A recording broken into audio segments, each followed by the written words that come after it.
ఈరోజు మనతో పాటు స్టోరీ టెల్లర్ సంస్కృత్ టీచర్ రమగారు ఉన్నారు. నమస్తే రమగారు. నమస్తే జయ. రమగారు, మనం ఒక్కొక్క టాపిక్ తీసుకొని అది పిల్లలకి తల్లులకి అన్వయించి దానికి సంబంధించి ఇంకొంచెం అంటే డెప్త్గా వెళ్ళటం కోసం ఒక స్టోరీని చెప్తూ ముందుకెళ్తూ వస్తున్నాం. అయితే అందులో భాగంగా ఈరోజు మనం టీనేజర్స్ గురించి మాట్లాడుకుందాం. తప్పకుండా జయ. అయితే టీనేజర్స్ని తీసుకుంటే కనుక చాలామంది పిల్లలు ఫ్రెండ్స్తో ఎక్కువ షేర్ చేసుకుంటారు, అన్ని విషయాలు చెప్తారు, అది తప్పైనా ఒప్పైనా. కానీ ఇంట్లో పేరెంట్స్ విషయానికి వచ్చేసరికి కొంచెం దాస్తూ ఉంటారు. అది కొన్ని సందర్భాల్లో విపరీత పరిణామాలకు దారితీస్తూ ఉంటుంది. అలాంటి పిల్లలు ఉన్నప్పుడు ముఖ్యంగా తల్లి ఎలా అర్థం చేసుకోగలగాలంటారు? అంటే ఎంత వయసు వచ్చినా తల్లులకి తమ పిల్లలు చిన్నపిల్లల్లాగానే కనపడతారు. ఇప్పుడు 13 అనుకుందాం, 12, 13 అంటే 13 ఏళ్ళు కదా. 13 అంటే 13 నుంచి 19 దాకా మనం టీనేజ్ అంటున్నాం. అయితే ఇదివరకటి కంటే ఇప్పటికి వచ్చిన తేడా ఏంటంటే ప్రీ టీన్స్ అని వచ్చేస్తున్నాయి. ప్రీ టీన్స్ ఎందుకు వస్తాయంటే ఈ టీనేజ్ కంటే ముందు అంటే 13 కంటే ముందున్నది కూడా 11, 12 సంవత్సరాలు కూడా చాలామంది పిల్లల్లో ఈ టీనేజ్ తాలూకు ఎఫెక్ట్స్ ముందు నుంచే వచ్చేస్తున్నాయి. ఆడపిల్లలో హెచ్చుగా కనిపిస్తోంది, మగపిల్లల్లో కూడా కనపడుతుంది. దీనికి కారణం ఏంటంటే మన ఆహారపు అలవాట్లు కావచ్చు, మన జీవన విధానం కావచ్చు. ఇదివరకటి కంటే ఇప్పుడు ఎక్కువగా మనం ప్రపంచాన్ని తెలుసుకునే విధానాలు పెరిగిపోయినాయి. 10 ఏళ్ళు రాగానే ఆడపిల్లలు మేకప్కి వాటికి దృష్టి పెట్టడం, మగపిల్లలు స్టైలిష్గా కనపడడానికి రకరకాల హెయిర్ స్టైల్స్ చేసుకోవడానికి, కొంచెం పెద్దవాళ్ళలాగా బిహేవ్ చేయడానికి ప్రయత్నిస్తూ ఉంటారు. అమ్మాయిలు బాగా కనపడతారు, అబ్బాయిలు కొంచెం తక్కువ కనిపిస్తారు. అయితే ఈ పిల్లల్లో వచ్చే ఈ మార్పుని ఫ్యాషన్గా తీసుకుంటున్నాం, కానీ ఇది వాళ్ళ లోపల నుంచి మార్పు వస్తోంది. లోపల జరుగుతున్న మార్పు ఇది బాహ్యమైంది కాదు అనేది తల్లులు మొట్టమొదట తెలుసుకోవాలి. వీడు ఫ్యాషన్ దేన్నో ఇమిటేట్ చేస్తున్నాడని అనుకుంటాం మనం. యాక్చువల్గా అది ఇమిటేషన్ ఒకటే కాదు, వాడికి శరీరం లోపల జరిగే రకరకాల మార్పులు జరిగే హార్మోనల్ బ్యాలెన్స్ ఇవి జరుగుతుంటాయి. చేంజెస్ బ్యాలెన్స్ ఎప్పుడు కుదురుతుంది? 20 ఏళ్ళు వచ్చాక, 22 ఏళ్ళు వచ్చాక బ్యాలెన్స్ కుదురుతుంది. ఈ లోపల ఈ వయసు లోపల అక్కడ జరిగే రకరకాల మార్పులతోటి వీడు ఒక్కొక్క రకంగా ప్రవర్తిస్తాడు. ఒక్కొక్క పిల్లలు ఏది చెప్పరు, మేము పెద్దవాళ్ళం అయ్యామనుకుంటారు. శరీరం లోపల భాగాలు పెరిగిపోతుంటాయి, దాన్ని చెప్పుకోవడానికి చూపించడానికి మొహమాట పడతారు, తల్లుని దగ్గరికి రానివ్వరు. ఇవన్నీ సహజంగా తీసుకుంటాం. ఒక్కొక్కసారి అది విపరీతానికి కూడా దారితీసే అవకాశం ఉంది. కాబట్టి ఇది ఏం చేయొచ్చంటే 12, 13 వచ్చిన దగ్గర నుంచి పిల్లాడిలో ఎలాంటి సంచలనం కలుగుతోంది అనేది మనం తెలుసుకోవాలి. చాలామంది ఏం చేస్తారంటే పిల్లల్ని మధ్యలో పడుకోబెట్టుకోవటం, దగ్గర పడుకోబెట్టుకోవటం చేస్తారు. ఇదివరకు అయితే అమ్మతో పాటు పిల్లలు పడుకుంటూ ఉండేవాళ్ళు. క్రమంగా పిల్లలకి సెపరేట్ బెడ్రూమ్స్ వచ్చినాయి, ఇద్దరు పిల్లలు ఉంటే బంక్ బెడ్స్ వచ్చినాయి, కిందోళ్ళు పైన పడుకోవడం ఫ్యాన్సీగా కూడా ఉంటుంది కదా. ఈ సెపరేట్ బెడ్రూమ్లు వచ్చాక పిల్లవాడి సంచలనం ఏమిటి అనేది తల్లులకి తెలియకుండా అవుతుంది. కాబట్టి ఫ్రీక్వెంట్గా చాలా తరచుగా వాళ్ళని అబ్జర్వ్ చేస్తూ ఉండాలి. నెట్లో చూస్తూ ఉంటే తరచూ బ్రౌజ్ చేస్తున్నవి బ్రౌజింగ్ హిస్టరీ చూసుకోవాలి. ఏం చూస్తున్నారు వీళ్ళు, ఏం తెలుసుకుంటున్నారు. ఒకవేళ ఏదైనా విపరీతంగా కనపడింది అనుకోండి మనకి, మనం ఏం చేయొచ్చు, అమ్మ ఇలాంటి మార్పులు సంభవిస్తాయి, ఇలాంటప్పుడు ఇట్లాంటి ఆకర్షణలు కలుగుతాయి, ఈ విషయాలకి కొంచెం దూరంగా ఉండాలి, ఇది న్యాచురల్ థింగే, ఏమి విపరీతమైన విషయం కాదని, నీలో జరిగే ప్రతి మార్పు నాకు తెలుస్తోందని తల్లులు ఓపెన్గా ఇప్పుడు మనం మాట్లాడుకుంటున్నట్టుగా మాట్లాడకూడదు, కానీ హింట్ చేస్తూ ఉండాలి పిల్లలకి. నీ దగ్గర ఒక మార్పు వచ్చింది, అది నాకు తెలిసింది. మళ్ళీ పబ్లిసైజ్ అందరికీ చూపించకూడదు, దాన్ని నలుగురు ముందు అనేయడము. అనేసరికల్ పిల్లలు అసలు టీనేజ్లో ఎంత హాటింగ్ చిన్న చిన్న వాటికి అవమాన పడిపోతూ ఉంటారు. అంటే అవమానం, ఎవరి ముందైనా కేకలేస్తే కష్టం తోస్తుంది. చిన్నప్పుడు మూతి ముడుచుకుంటారు, కానీ 3 నిమిషాల్లో మళ్ళీ అమ్మ దగ్గరకు వస్తారు. ఈ పెద్ద వయసు వచ్చేసరికి అంటే ఈ టీన్స్ వచ్చేసరికి ఇంకా తల్లుల దగ్గరికి రాకుండా ఈ వీడితోటి ఇంతేనని తల్లుల నుంచి సెపరేషన్ని కోరుకుంటారు. దానికి మనం జాగ్రత్త ఎక్కడ పడాలంటే పిల్లల్లో వస్తున్న మార్పుని తల్లులు గమనించి తీరాలి. గమనించకపోతే మాత్రం దీన్ని మనం ఏమీ చేయలేకపోతాం. చేయి దాటిపోయిన తర్వాత వాడికి 15, 16 వచ్చాక పూర్తిగా ముదిరిపోయాక ఇంకా అప్పుడు మనం స్టార్ట్ చేస్తామంటే కుదరదు. ఇది ఆడపిల్లల్లో అయితే బాగా ప్రీటీన్స్ 10వ సంవత్సరం నుంచి చూడాలి, 10వ ఏటి నుంచి చూడాలి. మగపిల్లల్ని అయితే కొంచెం 12 దగ్గర నుంచి. కానీ ఇది ఏమంటారు, రాకెట్ పాట్లాగా అందరికీ ఒకటే కాదు. మన పిల్లలు ఎవరి పిల్లాడు వాడిని చూసుకోవాలి. ఇప్పుడు చూడండి, ఒక్కో పాప చక్కగా అంత అన్నం తింటుంది, ఒక్కో పాప బలవంతంగా పెడితే ఇంతే తింటుంది. దాని పరిస్థితిని బట్టి కదా, అంటే వాళ్ళ మనస్తత్వాన్ని బట్టి మనం ఏ తల్లి తన తాలూకు సంతానాన్ని బట్టి వాళ్ళ మనస్తత్వాన్ని బట్టి బిహేవియర్ని బట్టి తెలుసుకుని ప్రవర్తించాలి. ఇందులో చదువుకున్న తల్లులు చదువుకోని తల్లులు ఆ తేడా ఏం లేదమ్మా. ఎందుకంటే చెడిపోయేది ఎవరి పిల్లాడైనా ఒకటే, పిల్లైనా ఒకటే. సింపుల్గా దారి తప్పిపోతారు. ఆ దారి తప్పే ముందే పేరెంట్స్ కొంచెం జాగ్రత్త పడి మాట్లాడాలి వాళ్ళతోటి ఫ్రీక్వెంట్గా. మళ్ళీ దీన్ని పెద్ద సంభాషణగా చేయకూడదు. మనం ఇంతసేపు లెంగ్దీగా మాట్లాడాం, ఈ లెంగ్దీ సంభాషణ పిల్లలతోటి చేయకూడదు. ఎక్కువ చేసిన కొందికి అయ్యోడికి తెలిసిపోయింది అన్నాక ఇంకా వాడికి భయం పోతుంది. Yes. తెలుస్తుంది అమ్మకి అర్థమైందన్న సిగ్గు భయము కలగాలి, ఎక్కువ తెలిసేసుకుంటుందేమో అన్న బెరుకు కలిగి కొంచెం చేస్తున్న చెడు పని నుంచి వెనక్కి రావాలి. మాట్లాడుతూ ఉండాలి, కళ్ళు వాళ్ళ మీద నుంచి తీయకూడదు. మన ఫ్యాషన్స్, మన ప్రపంచము, మన సీరియల్స్, మన సినిమాలు, మనం బయటకు వెళ్తాలు, మన క్యారియర్ అనుకుంటే ఇక పెద్దగా పిల్లలకి ఏం ఇంపార్టెన్స్ లేనట్టే. ప్రొఫెషన్, కెరీర్, ప్రొఫెషన్ దీంట్లో పడి ఉన్నామంటే ఇంకా పిల్లలకి ఏం ఇంపార్టెన్స్ లేనట్టే. ఇంక ఇవన్నీ తెలుసుకోవడం కూడా వృధానే కదా. కానీ ఇంత కష్టపడేది పిల్లల కోసమే కదా ప్రతి ఒక్కరం కూడా. ఎండ్ ఆఫ్ ద డే ప్రతి వాళ్ళకి పిల్లల కోసమే, మా అమ్మాయి కోసమే ఇంత ఉద్యోగం కష్టపడి చేశానని చెప్తారు. మరి నువ్వు చేయవలసిన అసలు పనిని మానేసి డబ్బు ఎంత సంపాదిస్తే ఏముంది చేయ, పిల్లల ప్రవర్తన సరిగ్గా లేకపోతే దానివల్ల మనం ఎలాగూ బాధపడతాము, మరి వాళ్ళ సఫరింగ్, పిల్లలు అన్యాయం అయిపోతారు కదా. కేరింగ్గా ఖచ్చితంగా ఉండాలి, కొంచెం పని గంటలు తగ్గించుకోవాలి. అమ్మ ఒక్కతేనే నేను ఎప్పుడు చెప్పను చేయ, దీంట్లో ఖచ్చితంగా నాన్నల పాత్ర ఉండి తీరవలసిందే. ఇప్పుడు తల్లుల దగ్గర ఒక రకమైన ఏమంటారు, చులకనగా ఉంటారు అమ్మలు పిల్లలకి కదా, ఈజీగా మనని తప్పించేసుకుంటారు. తండ్రుల దగ్గర కొంచెం భయపడతారు, అంటే కొంచెం చూసి చూడనట్లుగా వ్యవహరిస్తుంటాం, కొంచెం గారాబం చేస్తాము. అంటే పిల్లాడు కదా, చిన్నపిల్ల కదా, చిన్నపిల్లవాడని వాడి 4 రోజులు పోయాక వాడే తెలుసుకుంటాడని అట్లా ఒకటి. తర్వాత ఏమో భర్త ఏమైనా కేకలేసినా తిట్టినా కుట్టినా సహించలేని తనం ఒకటి ఉంటుంది తల్లులకి. ఆ గుణంతో కూడా కొంత దాచిపెడతారు. దాచకుండా కొంచెం ముందు మన ఇద్దరం డిస్కస్ చేసుకుని, దీని అంతటికి ముందు భార్యాభర్త డిస్కస్ చేసుకోవాలి. ఇద్దరు చెరో పక్క నుంచి దాన్ని నరుకుంటూ రావాలి. చెరో పక్క నుంచి నరికి వస్తేనే కరెక్ట్ ప్లేస్లోకి వెళ్తారు. అప్పుడు పిల్లాడు అమ్మా నాన్న మన పట్ల కేరింగ్గా ఉన్నారని తెలుసుకుంటాడు. తర్వాత ఏమో వాడికి ఏదైనా ఇబ్బంది ఉంటే ఒక పిల్లవాడైతే కొంచెం నాన్నలతోటి షేర్ చేస్తారు, అమ్మాయిలు ఆడపిల్లలతోటి షేర్ చేస్తారు. మనకు తెలిసిందే 13 దాకా ఆడపిల్లలందరూ నాన్న పట్ల చాలా అట్రాక్టెడ్గా ఉంటారు అన్నిటికీ నాన్న, ఎందుకంటే అమ్మాయిలకి నాన్నే అన్నీ కొనిపెట్టేసి ముద్దు చేస్తాడు కాబట్టి. 13 వచ్చాకే అమ్మాయిలకి బాగా అమ్మ అవసరం తెలుస్తుంది. నేను ఎంతమందిని చూశానో చేయ అట్లా 20 ఏళ్ల దాకా మా అమ్మకు బోరు, మా అమ్మకి ఏం తెలీదు, మా అమ్మాయి చాదస్తాం అనే పిల్లలు 20-22 వచ్చాక పూర్తిగా తల్లుల్ని ఇమిటేట్ చేస్తారు. అమ్మ చేసే రకపు వంట, అమ్మ కట్టుకునే రకపు చీరలు అన్నీ. తర్వాత అసలు 30 ఏళ్ళు వచ్చాక వాళ్ళని చూస్తే వాళ్ళ అమ్మని చూడక్కర్లేదు, సేమ్ డిట్టో అలాగే కనపడతారు. పిల్లలకు చెప్పేది కూడా విసుక్కున్న తల్లుల్ని ఎలా ఏ విషయాల్లో విసుక్కున్నారో అవే విషయాల్ని వీళ్ళు ఆటోమేటిక్గా తమ పిల్లల మీద ఇంపోజ్ చేస్తారు. ఇది చాలా సహజమైనగా జరిగేది. ఇంకా అందులో ఏమిటి జీన్స్ కారణంగా కాదు, అందులో మనం ఎవరూ ప్రత్యేకం కాదు. అదే నేనంతే, మా అమ్మ అంతే, నా తర్వాత వచ్చే తరం పిల్లలు కూడా అలాగే ఉంటాం. సో రమగారు ఎంత బిజీ వర్క్లో ఉన్నా కూడా తల్లిదండ్రులు ఇద్దరూ కూడా పిల్లల మీద కాన్సన్ట్రేట్ చేస్తూ ఒక అవగాహనలో ఉంటూనే పిల్లలు అనేది వాళ్ళు ఏం చేస్తున్నారు, తప్పుదారిని నడుస్తున్నారా లేదా అనేది మనకు అర్థమవుతుంది. Right, thank you so much రమగారు. ఈ వీడియో కనుక మీకు నచ్చినట్లయితే లైక్ చేయండి, షేర్ చేయండి. మరిన్ని వీడియోస్ కోసం మా ఛానల్ని సబ్స్క్రైబ్ చేయండి. నమస్తే రమగారు. నమస్తే చేయ. రమగారు, ఈరోజు మా మామ్స్ కోసం ఏదైనా ఫన్నీ స్టోరీ కావాలండి. చెప్తాం. ఫన్నీ స్టోరీలు మామ్సే వింటున్నారా, పిల్లలు చెప్తున్నారా? మామ్స్ విని ఎంజాయ్ చేసి పిల్లలకి, పెద్దవారికి, ఎవరైతే వినట్లేదో వాళ్ళందరికీ షేర్ చేస్తున్నారు. అయితే నాన్న పులి లాంటి కథ కూడా చెప్తాం. తప్పకుండా. పూర్తిగా నాన్న పులి కథ కాదు, కొంచెం దగ్గరగా ఉండేది. ఒక ఊళ్ళో ఒక పశువుల కాపరి, అంటే ఒక మేకల కాపరి ఉండేవాడు. మేకలు, గొర్రెలు కూడా ఉన్నాయి వాళ్ళ దగ్గర. ఒక చలికాలం నాటి సాయంకాలం వాళ్ళు గొర్రెలు మామూలుగా ఏం చేస్తారంటే చలికాలంలో గ్రేజింగ్కి గొర్రెల్ని తీసుకెళ్ళిపోతారు, మేకల్ని గొర్రెల్ని మన అడవి వైపుకి తీసుకెళ్తారు, అక్కడే ఉంటారు. ఒక సాయంకాలం నాడు ఏమైందంటే పక్క ఊళ్ళో ఉన్న వాళ్ళ నాన్నకి అనారోగ్యంగా ఉందని కబురు వచ్చింది. అతను వెళ్ళాల్సి వచ్చేసరికల్లా చుట్టుపక్కల పులి సంచారం ఉంది, పులులు ఉన్నాయి. మరి ఏం చేయాలో తెలియలే. భార్యని తీసుకెళ్ళాలి అక్కడున్న పరిస్థితికి. ఏం చేయాలని ఆలోచించి ఏమన్నాడంటే తన కొడుక్కి ఒక 10 ఏళ్ళు ఉంటాయి. ఆ 10 ఏళ్ల పిల్లాన్ని, ఒరే నాయన నువ్వు రాత్రంతా మెలకుగా ఉండాలి, మధ్యాహ్నం అంతా బండి పడుకోబెట్టారు, మెలకుగా ఉండాలి, కాసిన మరమరాలు ఇచ్చారు.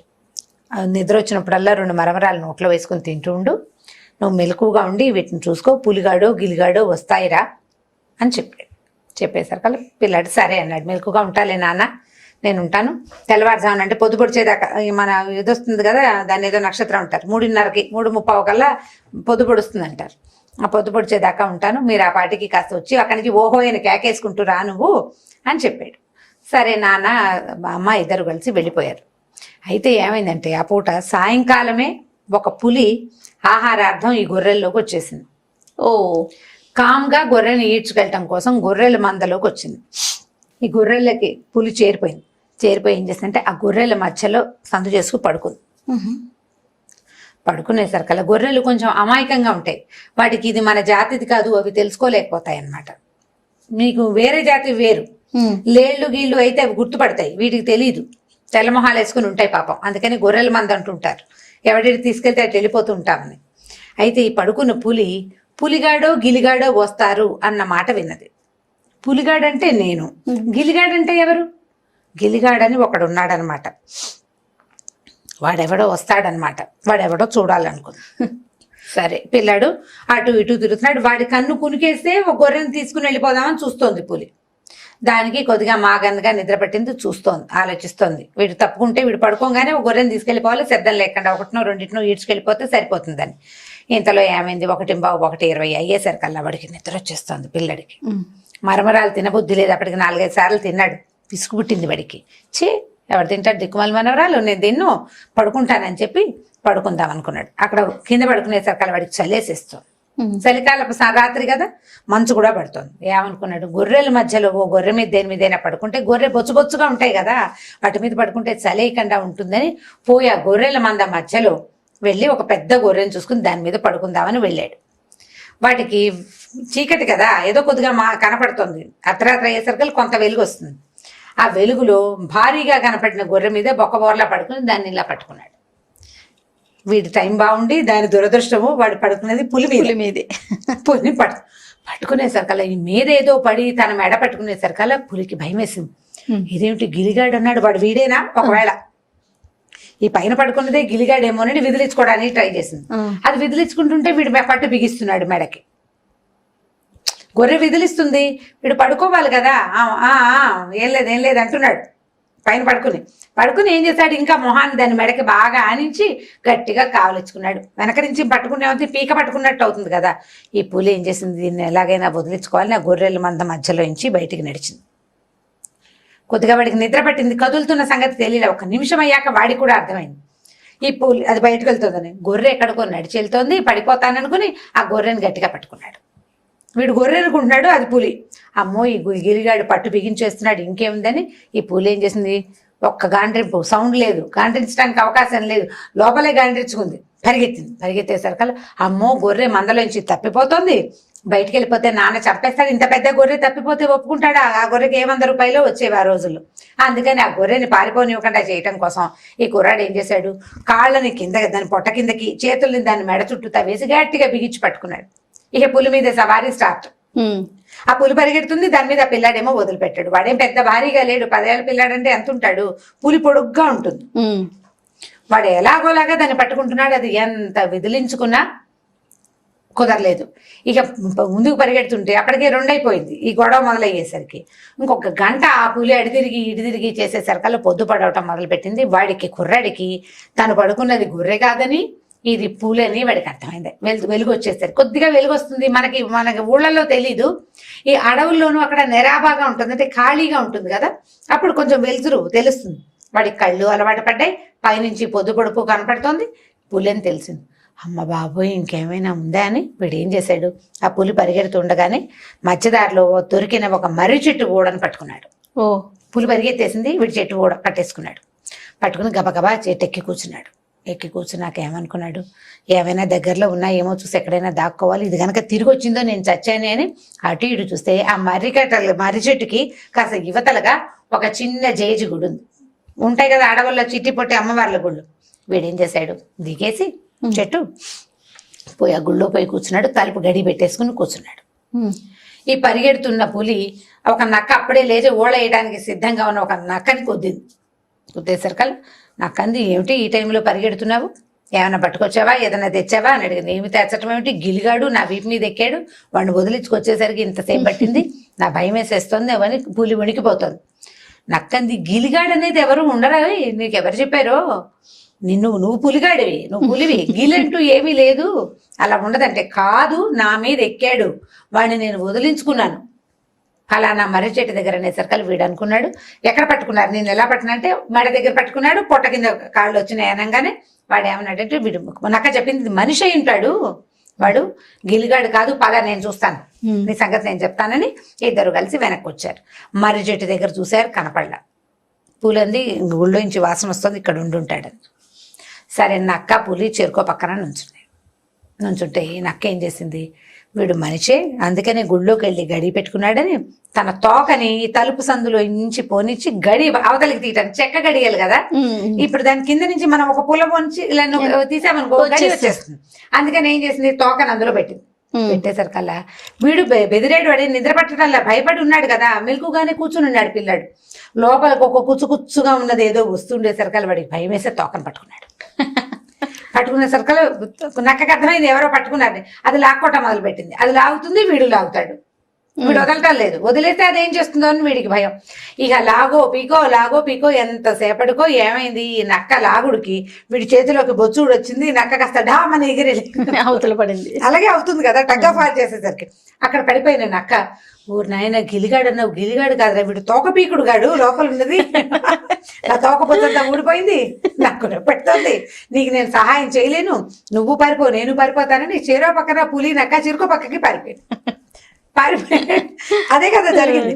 అక్కడి నుంచి వీడి కుర్రాడు కాసేపటికి సద్దుమణిగింది, బాగా వెలుగు వచ్చేసింది, మెల్లిగా లేచి బతుకు జీవుడా అని పగటిపూట ఏమీ తన మీద పెద్దగా దాడి చెయ్యవు, ఓ 2 కర్ర పుల్లలు విరుచుకుని తన మంది ఎక్కడుందో వెతుక్కుంటూ మెల్లిగా వెనక్కి వెళ్ళాడు.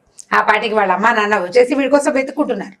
ఏమిట్రా ఏం చేసావంటే, ఏమో నాన్న పులి వచ్చింది దాని మీద కూర్చున్నాడు. దాని మీద ఎలా కూర్చున్నామంటే ఎలా కూర్చున్నాడో వీడు, పులి మీద వాడు ఎలా ఎక్కాడో కూడా వాడికి తగ్గటం లేదనమాట. నేను గొర్రె మీద పడుకున్నాను, అది పులి మీదకి ఎలా వెళ్ళానో నాకు అర్థం కావటం లేదు, అదేమో నన్ను తీసుకెళ్ళిపోయింది ఫలానా చోటికి, ఒక కుచ్చు తోక వచ్చేదంటే నక్క ఉంటుందని వీళ్ళు ఊహించారనమాట. ఆ తర్వాత నుంచి పిల్లని వదిలిపెట్టలేదు. కానీ వాడు ధైర్యశాలి కాబట్టి ఈ కథ అంతా నడిచింది. వాడు మొదటే అది పులి అని అర్థం కానీ గీవురు గవర్నమెంట్ అరవంగానే ఈ పులి చూసేసుకునేది వీడు మనిషిని. వాడు అరవకుండా తెలివిగా ఉన్నాడు. ప్రమాదాలు ఎదురైనప్పుడు పానిక్ గా అయిపోకూడదు. మనకేదో సమస్య వస్తుంది, అరిచి కేకలు పెట్టి గీ బ్యామని అరిచేసరికల్లా సమస్య పెరిగిపోతుంది. ఒక క్షణం స్థిమితంగా ఉంటే ఆలోచిస్తే తర్వాత ఆటోమేటిక్ గా సెట్ అయిపోతుంది. పిల్లలు ఏదైనా చిన్నది కనపడంగానే పురుగు కనిపించి కేవ్వమని అరుస్తుంటారు భయానికి. ఆ పానిక్ అయిపోకూడదు, అవ్వకపోతే ఇలా గెలిచిపోతామని ఈ సరదా కథ అండ్ ఈ పాయింట్ కూడా మనం తెలియజేయాలి. ఏదైనా విపత్కర పరిస్థితి, ఇబ్బందికరమైన పరిస్థితి, తప్పించుకోలేని స్థితి వస్తే పానిక్ అవ్వకూడదు. ఏడ్చేసేయటము అరిచేసేయటము రెండు చేయకుండా కొద్దిగా స్థిమితంగా ఆలోచిస్తే దాని నుంచి మనం బయటపడగలుగుతాం. వీళ్ళలాగా ఈ కథ చెప్పచ్చు, ఈ పాయింట్ కూడా చెప్పచ్చు. పానిక్ అవ్వదు, ప్రతిదానికి అరిచి కేకలు పెట్టకూడదు, తాపీగా ఉండి నిదానంగా స్థిమితంగా ఉండాలని చెప్పచ్చు. చాలా బాగుంది. పులిగాడు గిలిగాడు అద్భుతంగా, చివరికి అది తోకపీకుడు గాడు కథ అయిపోయింది. ఓకే, ఫన్నీగా ఉంది. మీరు అన్నట్లుగా మంచి పాయింట్ కూడా ఉంది. అదే. ఓకే రమ్మ గారు, ఇంకొక స్టోరీతో మళ్ళీ కలుద్దామండి. ఓకే చేయండి. ఈ వీడియో కనుక మీకు నచ్చినట్లయితే లైక్ చేయండి, షేర్ చేయండి. మరిన్ని వీడియోస్ కోసం మా ఛానల్ని సబ్స్క్రైబ్ చేసుకోండి. నమస్తే రమ్మ గారు. నమస్తే జయ. రమ్మ గారు, చిన్న పిల్లలకి సంబంధించి ఏదైనా స్టోరీ ఉంటే చెప్పుకుందాం రమ్మ గారు. ఈరోజు మనం ఒక చిన్న స్టోరీ చెప్తాను జయ. ఒకరోజు ఒక పిల్లాడు స్కూల్ నుంచి ఒక కాగితం పట్టుకొచ్చి తల్లికి ఇచ్చాడు. టీచర్ మడత పెట్టి ఒక కాగితం వాడి చేతికి ఇచ్చింది. ఆ కాగితం అబ్బాయి విప్పి చదవల. మీ మామకి ఇవ్వమంది. మర్యాదకరంగా తల్లికి ఆ కాగితం తెచ్చిచ్చాడు. ఆవిడ ఆ కాగితం తీసి విప్పదీసి చదివింది. మడత తీసి చదివాక ఆవిడ ఏడుస్తూ చాలా దుఃఖంగా ఉంది.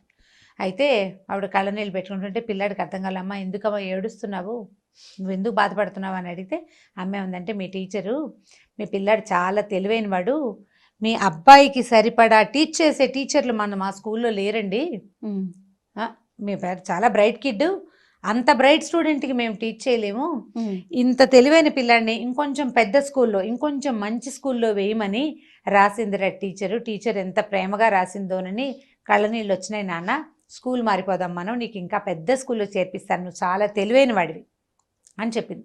పిల్లాడు ఒప్పుకున్నాక కొంతకాలం అయింది, స్కూల్ మార్చారు, ఏదో చదువుకున్నాడు, ఏదో సక్సెస్ అయ్యాడు, బాగా ముందుకెళ్ళాడు, చాలా గొప్ప పేరు వచ్చింది అతనికి.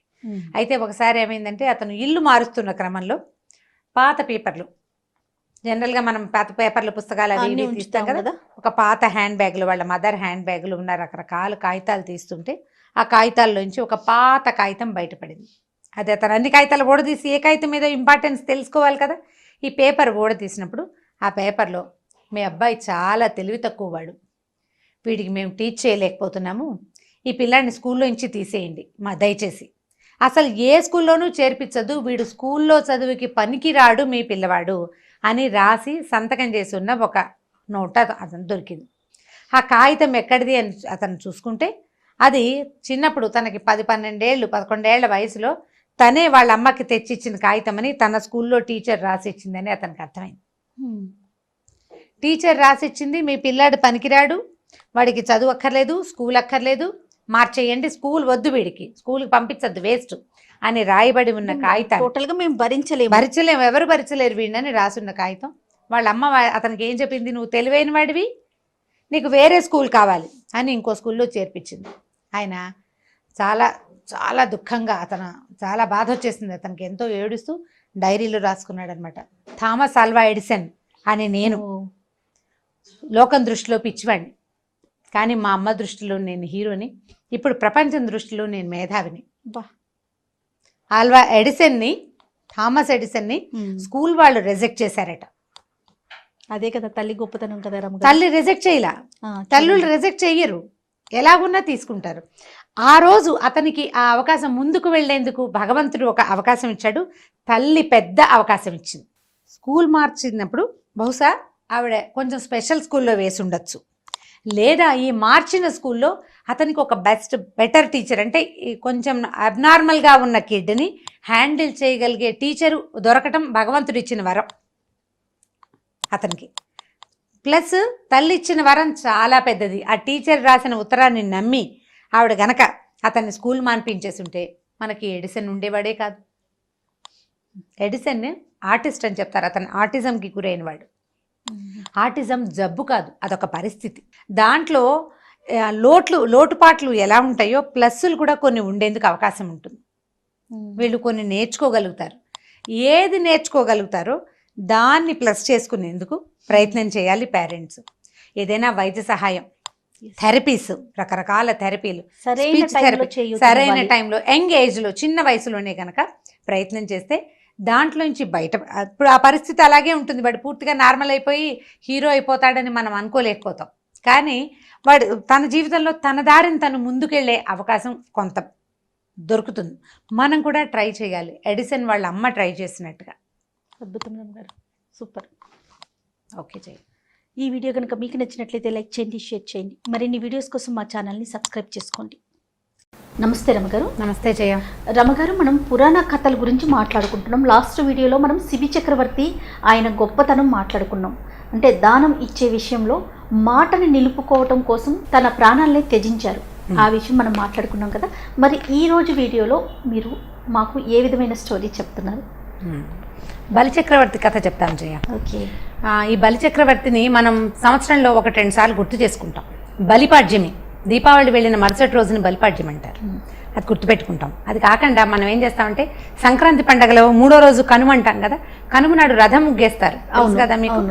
ఆ రథాన్ని ఎక్కే బలిచక్రవర్తి వ్యాహ్యాళికి వస్తాడని, భూమండలానికి వస్తాడని, వచ్చి ఇక్కడున్న పంటల్ని వాటిని చూస్తాడని, భూమిని చూస్తాడని మన తెలుగు వాళ్ళ నమ్మకం. రథం వేసి తూర్పు నుంచి పడమరకు వెళ్తున్నట్టుగా దారి వేస్తాం. అవును కదా. ఈ తాడుని అలాగే తాడు చక్రాలు అవన్నీ మనం ఎందుకు చేస్తామంటే బలి ఆయన వచ్చి తెలుగునాట అన్ని వాకిళ్లలోని ఈ ముగ్గులు, ఈ రథం ఎక్కి దిగి, 2వ రథం ఎక్కి దిగి, 3వ రథం ఎక్కి, అట్లా అన్ని చోట రథాలు ఎక్కి దిగి మన తాలూకు పంటలు, మన సస్య సంపద ఎలా ఉంది, గో సంపద ఎలా ఉంది, ఆంధ్రదేశం ఎలా ఉందో చూడడానికి వస్తాడు. అంటే భారతదేశాన్ని చూస్తాడని పాత రోజుల్లో చెప్పేవాళ్ళు. ఇప్పుడు మిగిలిన జాతుల వాళ్ళు అన్ని స్టేట్స్ వాళ్ళు వేస్తున్నారో లేదో తెలియదు. మనం మాత్రం కనుమ పండుగని దానిగానే భావిస్తాం. పశువుల పండుగ అంటారు. ఆ రోజు గొడ్లకు కూడా చక్కగా కొమ్ములకి రంగులేసి వాటికి పసుపు కుంకాలు పెట్టి చేస్తాం. అయితే ఈ బలి చక్రవర్తి అవడానికి రాక్షసుడు. ఎలా అంటే హిరణ్యకశిపుడి కథ మనకందరికీ తెలిసింది. ప్రహ్లాదుడు హిరణ్యకశిపుడు కదా. ఈ ప్రహ్లాదుడు నరసింహావతారానికి కారణమైన వాడే ప్రహ్లాదుడు. ఆయనకు చాలా హరిభక్తి ఉంది, విష్ణు భక్తి ఎక్కువ. అతని కొడుకు విరోచనుడు, అతని పేరు. విరోచనుడి కొడుకు బలి తర్వాత వాడనమాట. అయితే ఈ బలి చక్రవర్తి పుట్టుకతోటి మరి రాక్షసుడే కదా, ఎందుకంటే హిరణ్యకశిపుడి మునిమన్నవాడు కదా. అయితే ఇతను చాలా యజ్ఞయాగాదులు, ఇతను విష్ణువుకి వ్యతిరేకంగా ఉన్నట్టుగా ఎక్కడా చెప్పబడదు. అతను విష్ణు భక్తి కలిగిన వాడే, కానీ జన్మచేత రాక్షసుడు అవ్వటం వల్ల ఒక తీవ్ర ప్రకృతి అతని దగ్గర ఉంది. అతను ఏం చేసేవాడంటే ఈ దేవతల్ని వాళ్ళని యుద్ధం చేసి ఓడించి దాని కైవసం చేసుకునేందుకు ప్రయత్నమే చేస్తూ ఉండేవాడు. అయితే బలిచక్రవర్తికి ఒక 2 వెర్షన్లు ఉన్నాయి ఇందులో కూడా. ఏం చేశాడంటే అన్ని యజ్ఞాల తాలూకు అంటే ప్రపంచంలో ఉన్న వాళ్ళు చేసే వాళ్ళంతా భూముల మీద చేసే యజ్ఞాలు అన్ని ఫలితము విష్ణువుకే చెందాలి, ఇంకా ఏ దేవతలకి చెందనివ్వకూడదని బలవంత పెట్టాడని ఒక కథ చెప్తారు. మనం చెప్పుకునే కథలో ఏంటంటే ఇతను చాలా యాగాలు చేసేవాడు. యాగాలు చేస్తే ఏంటంటే 100 యాగాలు చేసిన వాడికి ఇంద్ర పదవి వస్తుందని ఒక ఇది ఉందన్నమాట. అంటే లెక్క ఇన్ని పూజలు చేసిన వాడికి ఇది మన పదవిలాగా అన్నమాట. ఇంద్ర పదవి రావాలంటే 100 యాగాలు చేయాలి. 100 యాగాలు చేసిన తర్వాత వాడికి ఇంద్ర పదవి వస్తుంది. ఇలాంటివి జరిగిన నహుషుడని ఒక ఆయనకి ఇంద్ర పదవి వచ్చింది ఇలా 100 యాగాలు చేసి. అయితే ఈ ఇంద్రుడు ఏం చేసేవాడంటే 90, 98, 99 చేశాక ఆ 100ది చేయనివ్వకుండా ఆపేవాడు. ఎందుకంటే పదవి పోతుందని మొదటిది. రెండోది ఏంటంటే ఇతను అసురుడు, జన్మచేత రాక్షసుడు కదా. సో దేవతలు అదితి తాలూకు సంతానానికే ఇంద్ర పదవి ఉండాలి కానీ దితి సంతానానికి దైత్యులకి అది ఉండకూడదని వాళ్ళు గట్టిగా పట్టుదలగానే ఉండేవాళ్ళు. దేవతలందరూ దానికి సహాయం చేసేవాళ్ళు. అయితే ఇతను ఏం చేశాడు, ఇన్ని హోమాలు చాలా యజ్ఞాలు అవన్నీ చేసేసాడు. చేసిన తర్వాత ఇతను ఇంద్ర పదవికి ఆశిస్తున్నాడు, ఇంద్రుణ్ణి తీసేయడానికి ప్రయత్నం చేస్తున్నాడు అని జనాలు తెలుసుకున్నారు. వీళ్ళు ఏం చేశారంటే విష్ణుమూర్తిని అడిగారు, అయ్యా ఇతను ఇంద్రుడి పదవికి రాకుండా ఏదైనా చెయ్యండి, ఏదో ఒక ప్రయత్నం చేయమంటే అప్పుడు అదితి కశ్యపులు వాళ్ళిద్దరూ కలిసి భార్యాభర్త విష్ణుమూర్తిని ప్రార్థిస్తే ఆయన ఏం చేశాడంటే నేనే మీకు సంతానంగా పుడతాను, అప్పుడు ఇతని సంగతి చూస్తానని చెప్పాడు. అప్పుడు అదితి తాలూకు సంతానంగా వామన అవతారంలో విష్ణువు పుట్టాడు. వామన అవతారం అంటే వామనుడు అంటే మనం జనరల్ కథల్లో అర్థం ఏంటంటే పొట్టివాడని, కానీ చిన్న పిల్లవాడే వటువు. వామనుడు అంటే బ్రహ్మచారి, మన ఒడుగైన తర్వాత ఉండేవాడు అనమాట. ఒడుగైతే 8 ఏళ్లకో ఎప్పుడో ఒడుగు చేసేవాళ్ళు. ఆ పిల్లాడు ఎంత ఉంటాడు, ఇంతే కదా ఉంటాడు, 8 ఏళ్ల వాడు. అయితే ఏమైంది, ఈ అదితి కశ్యపులకి సంతానంగా విష్ణుమూర్తి పుట్టాడు. అయితే పుట్టిన పిల్లవాడిని వాళ్ళు చాలా చక్కగా ముందుగా చూసుకుని కాస్త పెరిగాక అతనికి ఈ జాతకర్మలు అన్ని రకాల కర్మలు అయిన తర్వాత ఈ ఉపనయనం చేశారు. ఉపనయనం చేసిన తర్వాత ఉపనయనం చేశాక అప్పట్లో ఏం చేసేవాళ్ళు అంటే వాళ్ళు విద్యకి కానీ చదువుకోవడానికి గురువుల దగ్గరికి వెళ్ళిపోవడం. ఉపనయనం చేశాక 7 ఏళ్ల తర్వాత ఇక పిల్లని 8 ఏళ్ళు వచ్చాక ఉంచుకునేవాళ్ళు కాదు, ఎక్కడికో చోటికి పంపేసేవాళ్ళు. అట్లా ఈ అబ్బాయిని బయటికి వదిలిపెట్టారు, ఈ వామనుడిని. ఆ టైంకి మన బలిచక్రవర్తి 100వ యాగం చేస్తున్నాడు, 100వ యాగం చేస్తున్నాడు. ఆ యాగం కనుక పరిసమాప్తి అయితే ఇక అతనికి ఇంద్ర పదవే నెక్స్ట్. అక్కడి నుంచి ఆ రోజు మంచి బ్రహ్మాండంగా యాగం అవుతుంది, దానాలు ఓహో పెద్దగా ఎవరేది అడిగితే అది ఇచ్చేస్తున్నాడు. ఇస్తుంటే ఈ పిల్లవాడు వెళ్ళాడు ఆయన దగ్గరికి. వెళ్ళేసరికల్లా చిన్నగా క్యూట్గా ఉన్న పిల్లాడిని చూసేసరికల్లా ఆయనకి సంతోషం వేసింది. బలికి మూడుగా నీకేం కావాలి అని అడిగేసరికల్లా ఈ అబ్బాయి ఏం చేశాడు, పిల్లాడు 3 అడుగుల నేల కావాలి నాకు, అంతకంటే ఎందుకు, నేను చిన్నవాడిని, జపం చేసుకోవటానికి సంధ్యావందనం చేసుకోవటానికి ఎక్కడైనా కూర్చుని నా తపస్సు నేను చేసుకోవటం కోసం 3 అడుగుల నేల ఇవ్వమని అడిగాడు. అడిగేసరికల్లా ఇతని పక్కన శుక్రాచార్యుడు రాక్షసుల తాలూకు గురువు, బలిచక్రవర్తి మరి వంశానికి గురువు, వాళ్ళ పక్కనే ఉంటాడు. ఇంత పెద్ద హోమం చేస్తుంటే ఇంత పెద్ద యాగాలు అవి చేస్తున్నప్పుడు యజ్ఞం చేస్తున్నాడు, హోమం యాగం యజ్ఞం ఇవన్నీ రకరకాలు అన్నీ నడుస్తున్నాయి, అన్ని రకాలు. పక్కనే ఈ గురువు గారు కూడా ఉన్నాడు. ఆయన వెంటనే ఇతడు రాక్షసాంతకుడైన హరి మామూలు వాడు కాదు, నువ్వు జన్మచేత రాక్షసుడివి, ఇతను నీ అంతు చూడ్డానికి వచ్చాడు, 3 అడుగులు అడిగి ఏం పెడతాడో కాబట్టి నువ్వు వద్దన్నాడు, దానం చెయ్యొద్దు, ఒప్పుకోవద్దు, చెయ్యనని చెప్పు అని చెప్పేశారు కల్లా బలి అన్నాడు. ఇలా ఎలాంటి వాడు వచ్చిన వాడు, పోని విష్ణువే అనుకుందాం, మామూలు వాడు కాదు. దానికి మన భాగవతంలో పోతన గారి భాగవతంలో పద్యాలు, అద్భుతమైన పద్యాలు ఉన్నాయి. ఎలాంటంటే ముందు మొట్టమొదట శ్రీసతి లక్ష్మీదేవి తాలూకు తలను ముట్టుకుంటాడు, తల మీద విష్ణువు చెయ్యి, భుజాల మీద చెయ్యి, ఆమె వస్త్రాన్ని ముట్టుకుంటాడు, ఆమెతోటి ఉంటాడు. ఈ చెయ్యి అలాంటి చెయ్యి అంటే లక్ష్మీదేవిని అంటే ఈ సంపదలన్నిటికీ మూలమైనటువంటి శ్రీదేవినే పట్టుకోగలిగిన చెయ్యి కింద నా చెయ్యి పైన అయితే దానికంటే ఇంకేమైనా గొప్పతనం ఉందా, నాకు ఇంకేం అక్కర్లేదన్నాడు. ఇంక ఏమీ అక్కర్లేదు. మీరు పద్యాలు అడుగుతారు జయ, ఈసారి భాగవత పద్యాలు వచ్చేసారి మనం చెప్పుకున్నప్పుడు అది చెప్తాను మీకు. ఇప్పుడు మనకి లెంగ్తీ అయిపోతుందని చెప్పట్లేదు.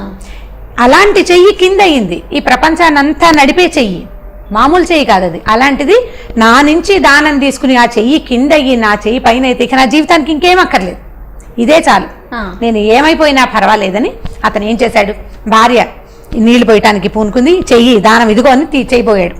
ఈయన ఏం చేశాడు శుక్రాచార్యుడు వెంటనే సూక్ష్మ రూపం ధరించి కమండలంలోంచి నీళ్లు పడకుండా అడ్డం పడ్డాడు. ఆ పాత్రలో ఒక పాత్ర ఇట్లా ఉంచి పోస్తారు కదా నీళ్లు, దానం చేయాలంటే ఊరికే చేత్తో ఇవ్వటం కాకుండా ఇది నేను నీకు ఇస్తున్నానని ఈ చేతిలో నీళ్లు పోసి వదిలిపెడతారనమాట. ఈ నీళ్లు పక్కనున్న భార్య పోస్తుంది. ఈ కమండలం పట్టుకుని నీళ్లు పోయడానికి ధారా పాత్ర ఉంటుంది, నీళ్లు పడ్డానికి. ఆ ధార పడే దాని సన్న దాంట్లోకి ఈయన సూక్ష్మ రూపంలో వెళ్ళిపోయాడు. వెంటనే ఈ పిల్లవాడు ఏం చేశాడంటే ఏదో అడ్డం పడిందని ఒక దర్భ తీసి అందులోకి గుచ్చాడు. గుచ్చేసరికల్లా కంటికి గుచ్చుకుంది శుక్రాచార్యుడికి. అప్పటి నుంచి శుక్రాచార్యుడికి ఒక్క కన్నే ఉంది, రెండో కన్ను లేదని చెప్తారు పురాణాల ప్రకారమే అన్నమాట.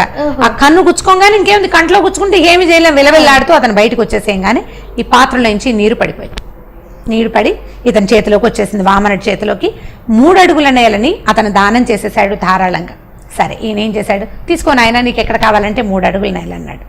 ఈ నుంచున్న పిల్లవాడు గొడుగు వేసుకుని నుంచున్నాడు, చిన్న పిల్లక చక్కగా ఉన్నట్టుండి పెరిగాడు మా పైకి. ఎలా పెరిగాడంటే భూమండలం అంతటిది ఒక్క కాలు, ఒక్క పాదం, ఒకటే పాదం. అక్కడి నుంచి 2వ కాలు ఎత్తాడు, దాన్ని త్రివిక్రమావతారం అంటారు. ఈ 2వ పాదం ఎత్తి పైకి ఆకాశానికి పెట్టాడు. ఆకాశం మొత్తం అంతా ఒకటే పాదం. అప్పుడు అడిగాడు, భూమండలం నువ్వు మొత్తానికి రాజువి, భూమండలానికి 1 పాదం, ఆకాశానికి 2వ పాదం, అంటే 1 అడుగు కింద 2వ అడుగు పైన, 3వ అడుగు ఎక్కడ పెట్టను, 3వ అడుగు ఎక్కడి నుంచి ఇస్తావు నాకు దానం అని అడగంగానే బలి నిలబడి ఉన్నవాడు వినమ్రంగా కింద నుంచి ఇక్కడ పెట్టు, ఇది తీసుకో, ఇది ఇంకా నాకు మిగిలింది ఇది ఒక్కటే, అంతా అయిపోయింది, భూమి అంతా ఆక్రమించేసావు, ఆకాశం అంతా ఆక్రమించేసావు, భూమి ఆకాశాలు అయిపోయాక ఇక మిగిలిన వాడిని నేను, దీని మీద పెట్టినాయన అని చెప్తే 3వ పాదాన్ని బలి నెత్తి మీద పెట్టేసరికల్లా ఇంత మహాపాదం విష్ణువు అతన్ని సహించడం, అతన్ని భరించడం ఎవరి వల్ల అవుతుంది? ఈ పాదంతో అతను కిందకి వెళ్ళిపోయాడు పాతాళంలోకి. బలి చక్రవర్తిని పాతాళానికి పంపించేశాడు. ఇక అతను యాగము హోమం ఏమీ చెయ్యడు, కిందకి వెళ్ళిపోవటమే, భూమి ఆకాశాలతో అతనికి పనే లేదు. అప్పుడు ప్రహ్లాదుడు తన మనవడి కోసమని వచ్చాడు. అయ్యా నేను నీ భక్తుడిని, నా మనవడు ఇట్లా అయిపోయాడంటే ఏం పర్వాలేదు, పాతాళ రాజ్యానికి రాజు ఇతను. బలి చేసిన ఈ దాన విశేషం వల్ల విష్ణువుకే దానం చేయగలిగిన ప్రతిభ ఉన్నవాడికి, వాడికి వెళ్ళలేమిటి, ఇంకా వాడి ప్రతిభకి ఏమీ లేదు, అలాంటి వాడికి ఇక ఎక్కడా అడ్డం లేదు. ప్రతి సంవత్సరము అతను పైకి రావచ్చు, భూమండలాన్ని చూసుకుని వెళ్ళొచ్చు.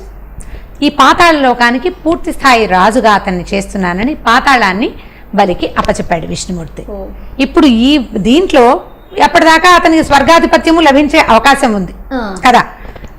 పాతాళాన్ని ఏం చేసుకుంటాడండి, స్వర్గం పోగొట్టుకున్నాడు అని అనడానికి వీల్లేదు.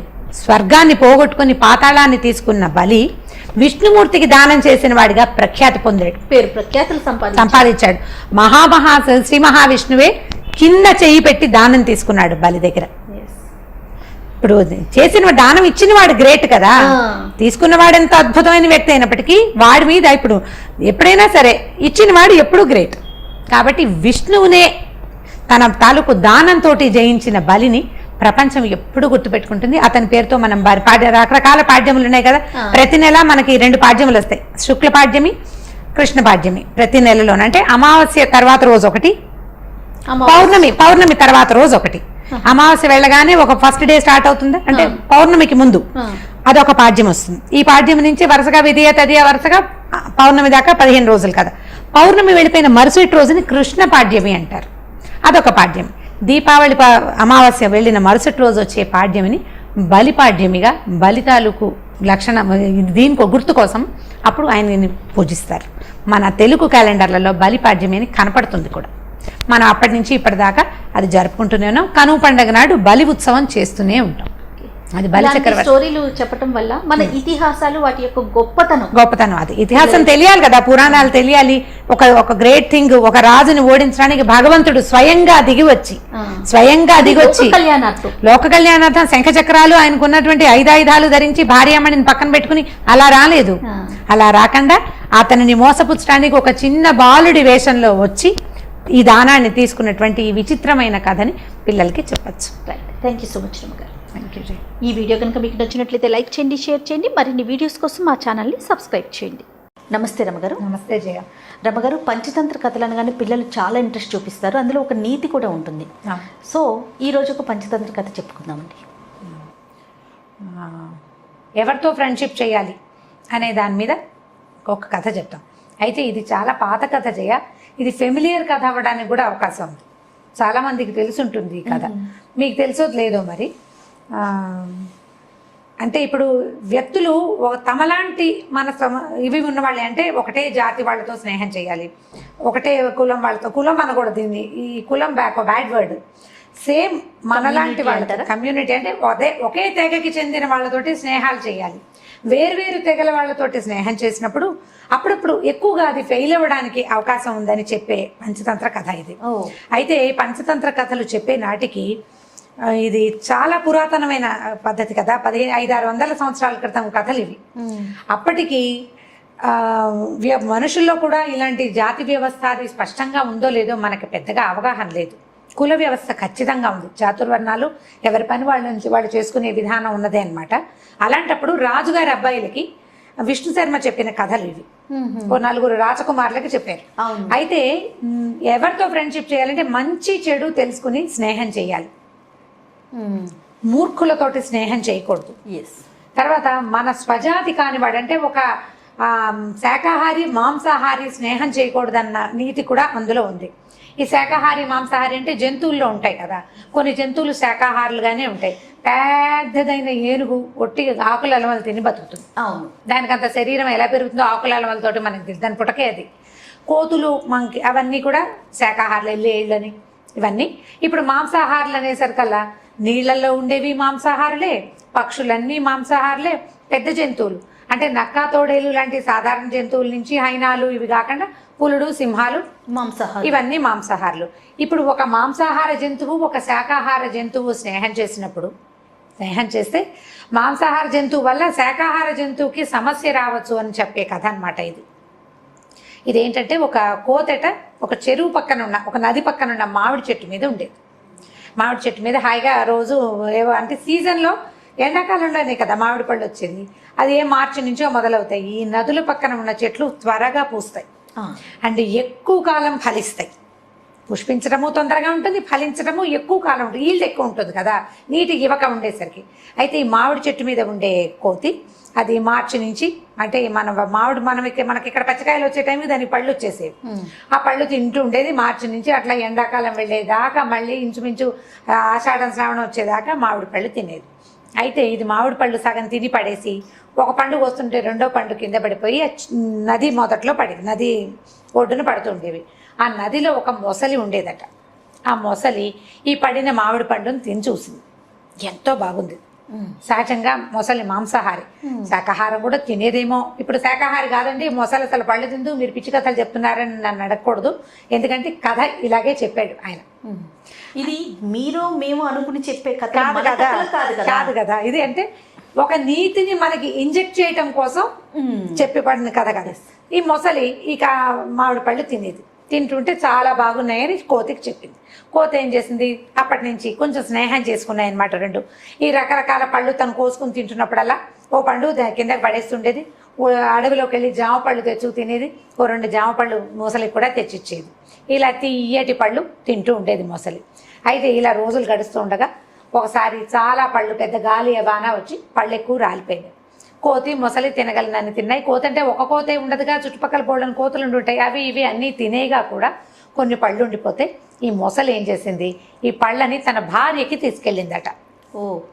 దేనికైనా మగదానికి ఆడది ఉండాల్సిందే కదా, తన ఆడ జంతువుకి పట్టుకెళ్ళింది మొసలి కోసం. పట్టుకెళ్తే ఆ మొసలి ఆడ మొసలి తిని చూసింది, ఎంతో బాగుంది, ఎంత బాగుందోనంటే అప్పటి నుంచి ఇది కోతి నా ఫ్రెండ్, మేమిద్దరం కబుర్లు చెప్పుకుంటున్నాము, అక్కడ చెరువు ఒడ్డున మాట్లాడుకుంటున్నాము, ఈ నది ఒడ్డున అని చెప్పేది. అక్కడి నుంచి ఈ ఆహారం పంచుకుని తినడం వల్ల స్నేహం ఏర్పడుతుంది. ఇవి రెండు బాగా ఆ కబుర్లు ఈ కబుర్లు, చెరువులో ఇంతలు విశేషాలు, నదిలో ఉన్నవి, నీళ్ళల్లో ఉండేవి అన్ని మొసలు చెప్పేది, అడవిలో ఉన్న విడ్డూరాలు అవన్నీ కోతి చెప్తుండేది, మాట్లాడుకునేవి. ఇలా ఎక్కువసేపు కబుర్లు చెప్పుకుంటూ భార్య దగ్గరికి వెళ్ళేది కాదట ఈ మొసలి. వైఫ్తో స్పెండ్ చేసే టైం తక్కువ, ఫ్రెండ్తో స్పెండ్ చేసే టైం ఎక్కువ. ఇలా అయ్యేసరికి అలా ఆడ మొసలికి కోపం వచ్చింది. ఎంతసేపు వెళ్ళి ఆ నది ఒడ్డున అక్కడ కూర్చొని ఉంటాయి. అయితే చెప్పింది, ఇదేం చేసింది, ఇది కోపం వచ్చేసిందట ఈ ఆడ మొసలికి. ఇది ఎంతసేపు అక్కడ మాట్లాడుతుంది, నా దగ్గరికి రావటం లేదు వీడని చెప్పేసి ఏం చేసిందంటే ఈ మొసలికి ఏం చెప్పింది, నువ్వు ఎంత తియ్యటి పళ్ళు తెస్తున్నావు, నీకు ఇంత తీయటి పళ్ళు ఇచ్చే నీ ఫ్రెండ్ ఉన్నాడు చూడు, వాడు ఎంత గొప్పవాడు, వాడే ఇస్తాడు పళ్ళు, ఎందుకంటే నువ్వు కోసుకోలేవు కదా చెట్టుకి. అంత తీయటి పళ్ళని తిని రోజు అవే తిని బతికే వాడి గుండె ఎంత తీయగా ఉంటుందో, ఆ గుండెని నాకు రుచి చూపించు అని అడిగింది. ఇప్పుడు గుండెని రుచి చూపిస్తే అది ఉంటుందా, జంతువు చనిపోతుంది, ఉండదు. ఈ మొసలి సరేనని ఒప్పుకుంది, బుర్ర లేదు దానికి. అది సరే, భార్య 2 సార్లు 3 సార్లు ఆ కోతి గుండె కోసం అడుగుతూనే ఉండేది, తీసుకురావా అంటే ఈసారి అని కొన్నాళ్ళు నడిచింది. తర్వాత ఒకరోజు మాటల మధ్యలో తన భార్య ప్రస్తావన వచ్చినప్పుడు మా ఆవిడ నేను ఎప్పటి నుంచో తీసుకురమ్మంటుందో నేను చూస్తానంటుంది అని కోతిని అడిగేసరికల్లా కోతది దానిదేముంది, వస్తా పదా నన్ను తీసుకెళ్ళు అని చెప్పేసి ఈ మొసలి వీపు మీద కూర్చుంది కోతి. ఈ 2 మరి కోతి పెద్దగా ఈత కొట్టడాలు అవి రావు దానికి. మొసలి వాళ్ళ ఆవిడ అక్కడెక్కడ ఉంటుంది అంతఃపురంలో, ఇవి వెళ్ళాలి కదా ఇక్కడి నుంచి. ఈ మొసలి మీద ఎక్కింది. మొసలి మీద ఎక్కితే ఈ మొసలి కొంచెం ముందుకెళ్తుండగా ఏం చెప్పిందంటే, నువ్వెంత మంచివాడు పోయి, నీ అంత మంచివాడు ఎవడైనా ఉంటాడా, అందుకే నీ గుండె తీయగా ఉంటుందని మా ఆవిడకి తెలుసు అనేసరికల్లా కోతికి గుండె లటక్కమంది. అర్థమైంది, అమ్మో ఇదేదో పెట్టుకుందిరా మనసులో అని అనుకుని, ఏమిటో నా గుండె రుచిగా ఉండటం ఏమిటి, నేనే రుచిగా ఉంటానంటే, అవునట నా భార్య చెప్పింది, అందుకే నేను తీసుకురమంది, నీ గుండె తినాలనుందో ఆమెకంటే. అయ్యో అలాగా, భలేవాడివి. వెంటనే కోతి తెలుసుకుందనమాట. నేను వెంటనే మాట మార్చేసి, భలేవాడివి, ముందే చెప్పద్దు, నా గుండె చెట్టు మీద పెట్టొచ్చాను అని చెప్పేసరికల్లా మొసలంది, నిజమా గుండె చెట్టు మీద పెడతారంటే, నాకు 2 గుండెలు ఉంటాయి, ఒక గుండె చెట్టు మీద పెట్టుకుంటా, 2వ గుండె నేను నా దగ్గర ఉంటుంది. ఇప్పుడు నేను తిరగాలి కదా, వెళ్ళి నీకు మీ ఆవిడ కావాలంటే ఏముంది, వెనక్కి వెళ్ళి చెట్టు మించి గుండెకాయ తీసుకొస్తాను, మామిడికాయలతో పాటు గుండెకాయ కూడా చెట్టు మీదే ఉంది, ఆ కాయ తీసుకొచ్చానంటే ఎంతకా మీ ఆవిడకి ఇచ్చేసేయచ్చు, పద వెనక్కి వెళ్దామని చల్లగా వెనక్కి తిప్పించింది. ఎంత అమాయకపు మొసలి మూర్ఖత్వం అనమాట, కోతి తెలివి కదా. సరే, ఇద్దరు వెనక్కి వెళ్ళారు. కోతి చక్మన్ చెట్టెక్కి, ఓరి పిచ్చివాడా, నువ్వెంత మూర్ఖుడివి, నా గుండె తింటే నేను బతుకుంటానా, నీ స్నేహితుడిని చంపడానికి నీ భార్య ఎత్తువేసింది అనే విషయం నీకు తెలియలేదంత మూర్ఖుడివి నువ్వు. ఒక ప్రాణికి 2 గుండెలు ఉంటాయి అని కూడా నీకు తెలియదు, నువ్వు అంత మూర్ఖుడివి. నీలాంటి మూర్ఖుడితోటి కనుక స్నేహం చేస్తే ఇక నేను నా పని ఎప్పటికప్పుడు ఇలాగే నేను సూపులో పడుతూ ఉంటాను. మూర్ఖులతోటి స్నేహం చేయకూడదు.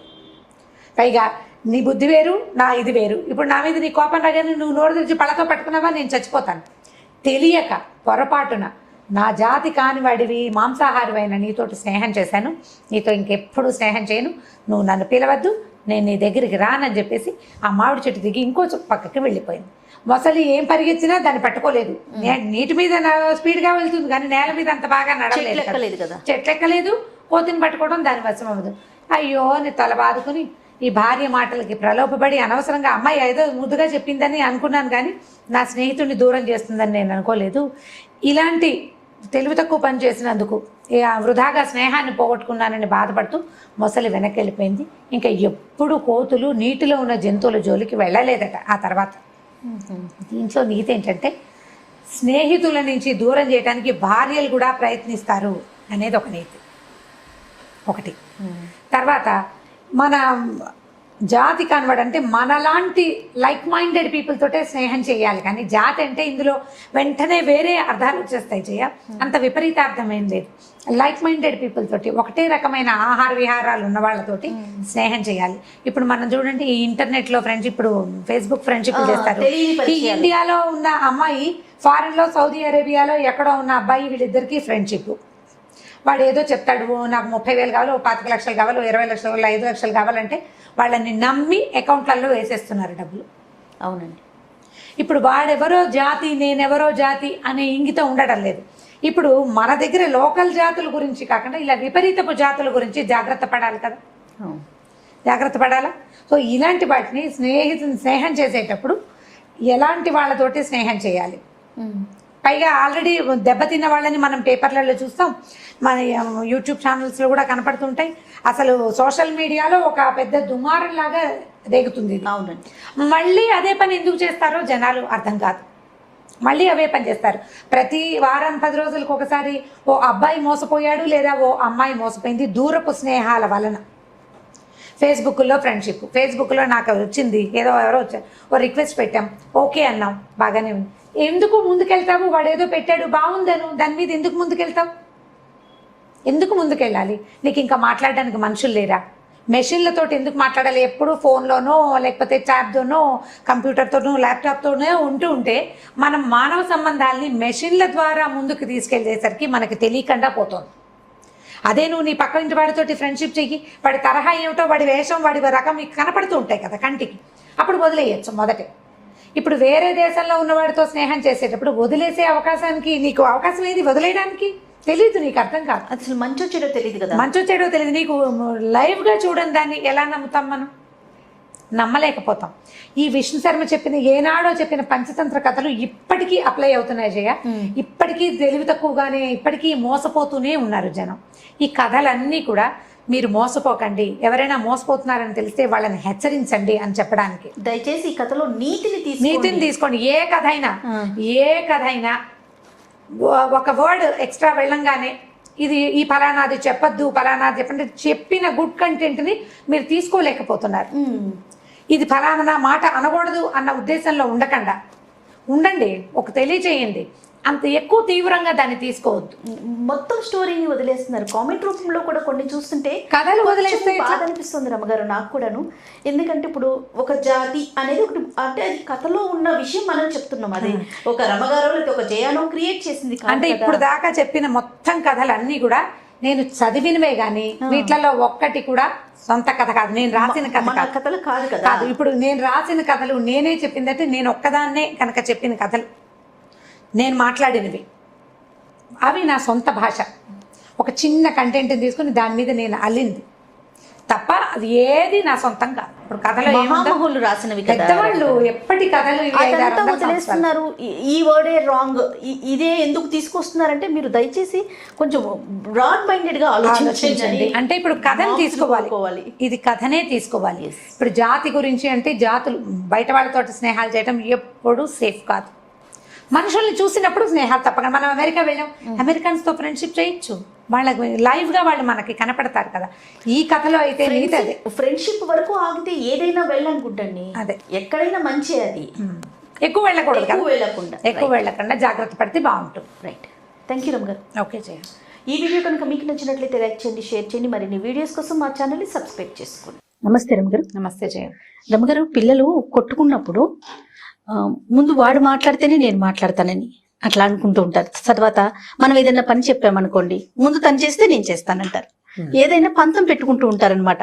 ఎదుట మనిషి చేస్తేనే నేను చేస్తానని, వాళ్ళు నవ్వితేనే నేను నవ్వుతాను, వాడు నవ్వలేదు కదా నేను ఎందుకు నవ్వాలి అని అట్లా ఫీల్ అవుతుంటారు. పిల్లలు ఏమిటి, పెద్దవాళ్ళు కూడా, భార్య భర్తలు కూడా అంతే కదా. సారీ ఎవరు ఫస్ట్ చెప్పాలనే దాని మీద బోల్డ్ డిస్కషన్ అవుతుంటుంది. నువ్వు ఫస్ట్ నువ్వే మొదలెట్టావు కాబట్టి నువ్వే సారీ చెప్పాలి. అలాంటివి వైపు నుంచి సారీ వస్తే తప్ప సాటిస్ఫాక్షన్ ఉండదు అన్నమాట. చాలా మంది మనకి మామ్లో వచ్చిన మెసేజెస్ లో కొంతమంది మా పిల్లలు ఎక్కువ కొట్టుకుంటారు, అమ్మాయిలు ఇద్దరు అక్క చెల్లెళ్ళు రాక్షసులాగా కొట్లాడుకుంటారు, పిల్లి ఎలకల్లాగా కొట్టుకుంటారు మా పిల్లలు, వాళ్ళకి ఏదైనా చెప్పాలి, ఎలా చెప్పాలి. ఏవో చెప్తాను జయ, క్రమంగా పెద్దవాళ్ళు అయ్యాక మార్చుకోరు. ఇక కొన్ని జాతులు అంతే, వాళ్ళు అలాగే ఉంటారు. మనం చేసేది ఏం లేదు, ఏదో చెప్తాం కదా.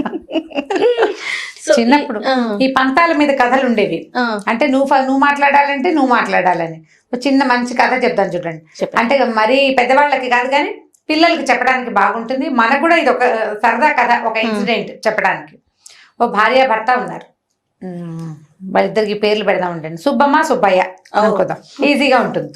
అయితే ఈ సుబ్బమ్మ సుబ్బయ్య ఇద్దరు ఏంటంటే ఎప్పుడు పోట్లాడుకునేవాళ్ళు, నిరంతరం వాళ్ళు కలిసే ఉండేవాళ్ళు, అన్ని పనులకి కలిసే వెళ్ళి నువ్వు ఎత్తాలంటే నువ్వు ఎత్తాలి, నువ్వు పెట్టావు కాబట్టి నువ్వే తీయాలి, ఇలా ఎప్పుడు వాదన ఎప్పుడు పోట్లాడుకోవటమే.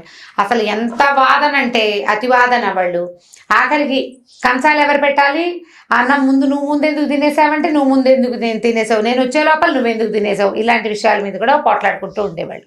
చుట్టుపక్కల వాళ్ళకి వీళ్ళ సంగతి కొంత తెలుసు. అయితే ఓసారి ఏమైందంటే ఈ సుబ్బయ్యకి మన బూరెలు తినాలని అనిపించింది. బూరెలు తినాలంటే ఏం చేయాలి, 4 వస్తువులు ఏవో సమకూర్చుకోవాలి. పల్లెటూరులో అప్పట్లో మనకి ఇప్పటిలాగా సూపర్ మార్కెట్లు ఏముండేవి, ఏవో చిన్న పొన్న కొట్లు ఉండేవి. ఆ కొట్లలో కూడా వీళ్ళ దగ్గర విరివిగా డబ్బు ఉండే రోజులు కావు. మారకం వేసుకునేవాళ్ళు. అంటే వీళ్ళ దగ్గర ఒక బస్తా ధాన్యం ఉందనుకో, వస్తు మార్పిడి 2 గ్లాసులు బియ్యం ఒడ్లు పట్టుకెళ్ళి ఏదైనా బెల్లం ముక్క అలా తెచ్చుకునేవాళ్ళు అనమాట. అయితే ఇతను ఏం చేశాడు, బోళ్ళు వస్తువు ఎందుకు, ఉన్నదేమో మనం ఇద్దరమే కదా, బూర్లు ఊరికే 4 బూర్లు ఎందుకు సరిపడా పప్పు అని ఆలోచించుకుని ఏం చేశాడు, కొట్టుకెళ్ళి అంత శనగపప్పు ఇమ్మన్నాడు. అంత శనగపప్పు, ఇంత బెల్లం, ఆ మాత్రం దాంతో నూనె, 2 ఏలక్కాయలు పట్టుకొచ్చి భార్యామణికి ఇచ్చాడు. బూరెలు తిందామే ఏం చక్క అని చెప్పేసరికల్లా ఈవిడ కూడా మామూలుగా అయితే ఎడ్డమంటుంది కానీ బూరెలు ఆవిడికి ఆసక్తి చాన్నాళ్ళు అయింది చేసుకుని. సరే ఏం చేసింది, సరే నువ్వు స్నానం చేసిరా, ఈ లోపల నేను బూరెలు వండుతానని వంట చేసేసుకున్నట్టుంది. ఆ పొయ్యి వేడి చేసుకుని మళ్ళీ ఏం చేసింది, శనగపప్పు ముందు నానబోసింది, తను మిగిలిన పనులు చేసుకొచ్చే లోపల శనగపప్పు ఉడికిచ్చి వార్చింది, బెల్లం కలిపి పూర్ణం చేసింది. అంత పూర్ణమైంది. ఎంత తెచ్చిన పప్పు ఎంత అంతే కదా. అక్కడి నుంచి ఏం చేసింది, అంత పెద్ద బూరెలు, వాళ్ళ ఇంట్లో పెద్ద బూరెలు చేసుకునే అలవాటు. బూరెలకి పిండి చేసి చూస్తే 3 ఉండలు తయారైనాయి. సరే ఏం చేసింది, కాస్త బియ్య పిండి ఉంటే దాన్ని నీటిలో పోసి ఆ బియ్య పిండిలో ముంచి నూనెలో వేసింది. 3 బూరెలు తయారైనాయి.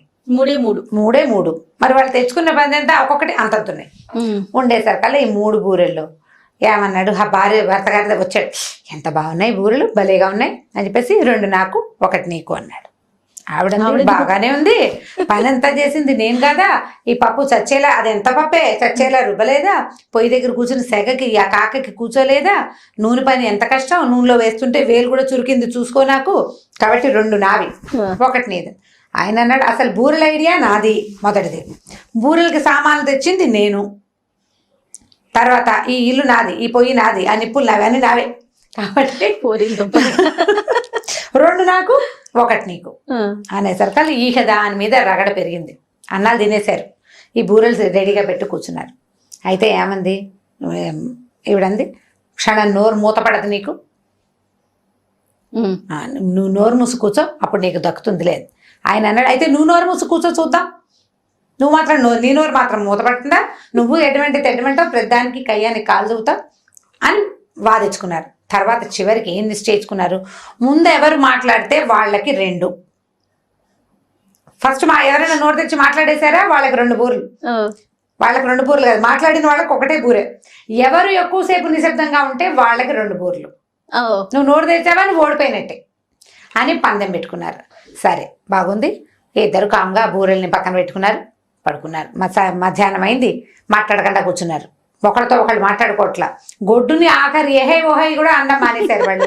గేదెటో పోతుంది, గేదెని కూడా ఎహే అన్నారంటే నోరు బయటకు వచ్చేస్తుంది, అప్పుడు 1 బూరే వస్తుంది. అందుకని సాయంకాలం గొడ్లతో మాట్లాడలా, కోళ్ళని పిలవాలి, కోళ్ళు బయటికి వెళ్ళిపోతే బో బో బో బో అని పిలుస్తారు కోడిని ఇంటికి రావడానికి, కోళ్ళని కూడా పిలవాలి. వాళ్ళ కోళ్ళు అటుపోయి ఇటుపోయి ఎక్కడో తిరుగుతున్నాయి, కోడిని కూడా పిలవలేదు. కామ్గా రాత్రి ఇద్దరు చెరుకో కంచం పెట్టుకున్నారు, చెరుకో ముద్ద అన్నం తిన్నారు, బూర్లకి వేసి చూస్తున్నారుగా, మిడుకు మాట్లాడరు, కూర్చున్నారు. పోండి చీకటి పడింది, చెరో మంచం వేసుకుని నిద్రపోయారు. నిద్రపోతే మర్నాడు పొద్దున చీకటి పడి తెల్లవారింది, లేవలేదు వీళ్ళు. ఇంకా ఇంతలో ఏమైందంటే వీళ్ళు ఆవు రాత్రి వీళ్ళు సక్రమంగా దానికి వేసి చూడలేదు కదా, అది కట్టు తెంచుకుని పోయి పక్క వాళ్ళ చేలో పడేసరికల్లా వాళ్ళ ఆవును తోలుకొచ్చి తిట్టడం మొదలు పెట్టారు. ఆవును వదిలేస్తారా, ఆనరు తలుపు తీయండి అనేసరికల్లా ఇద్దరు తలుపులు తీశారు. ఓయ్ అన్నారా, దొరికారే. ఓయ్ అనకూడదు, పైకి నుంచి పిలుస్తుంటే మనం ఏమంటాం, ఉన్నామంటే ఉన్నానో ఓయనో ఏదో పలకాలి కదా, పలికితే దొరికేస్తాం, కాబట్టి పలకకుండా కూర్చున్నారు. తలుపులు తీసేసరికల్లా ఆ వచ్చిన ఆయన తెగ తిట్టాడు, వీడికి ఎక్కురమండు, ఆవుని కట్టేదండు కట్టలేదండు. ఏమమ్మా మీ ఆయన ఏం మింగాడు, ఆ బెల్లం మీద ఏమంటారు మనం, బెల్లం కొట్టిన రాయల్లే, నువ్వు కూర్చుని ఉన్నాడు, నువ్వు సమాధానం చెప్పవేంటి, ఆవు సంగతి నువ్వు చూడలేదంటే ఈవిడ మిణుకు చూస్తే ఎక్కువ మంది ఆవిడ మాట్లాడలేదు. ఎన్ని విధాలు అడిగినా సమాధానం చెప్పలా. దాంతో వీళ్ళకేమొచ్చాయి అనుకున్నారు, జనం అంతా ఏమనుకుంటారు, వాతం చేసింది, వీళ్ళు ఏదో తిన్నారు నిన్న, నోరు పడిపోయింది భార్య భర్త ఇద్దరికి.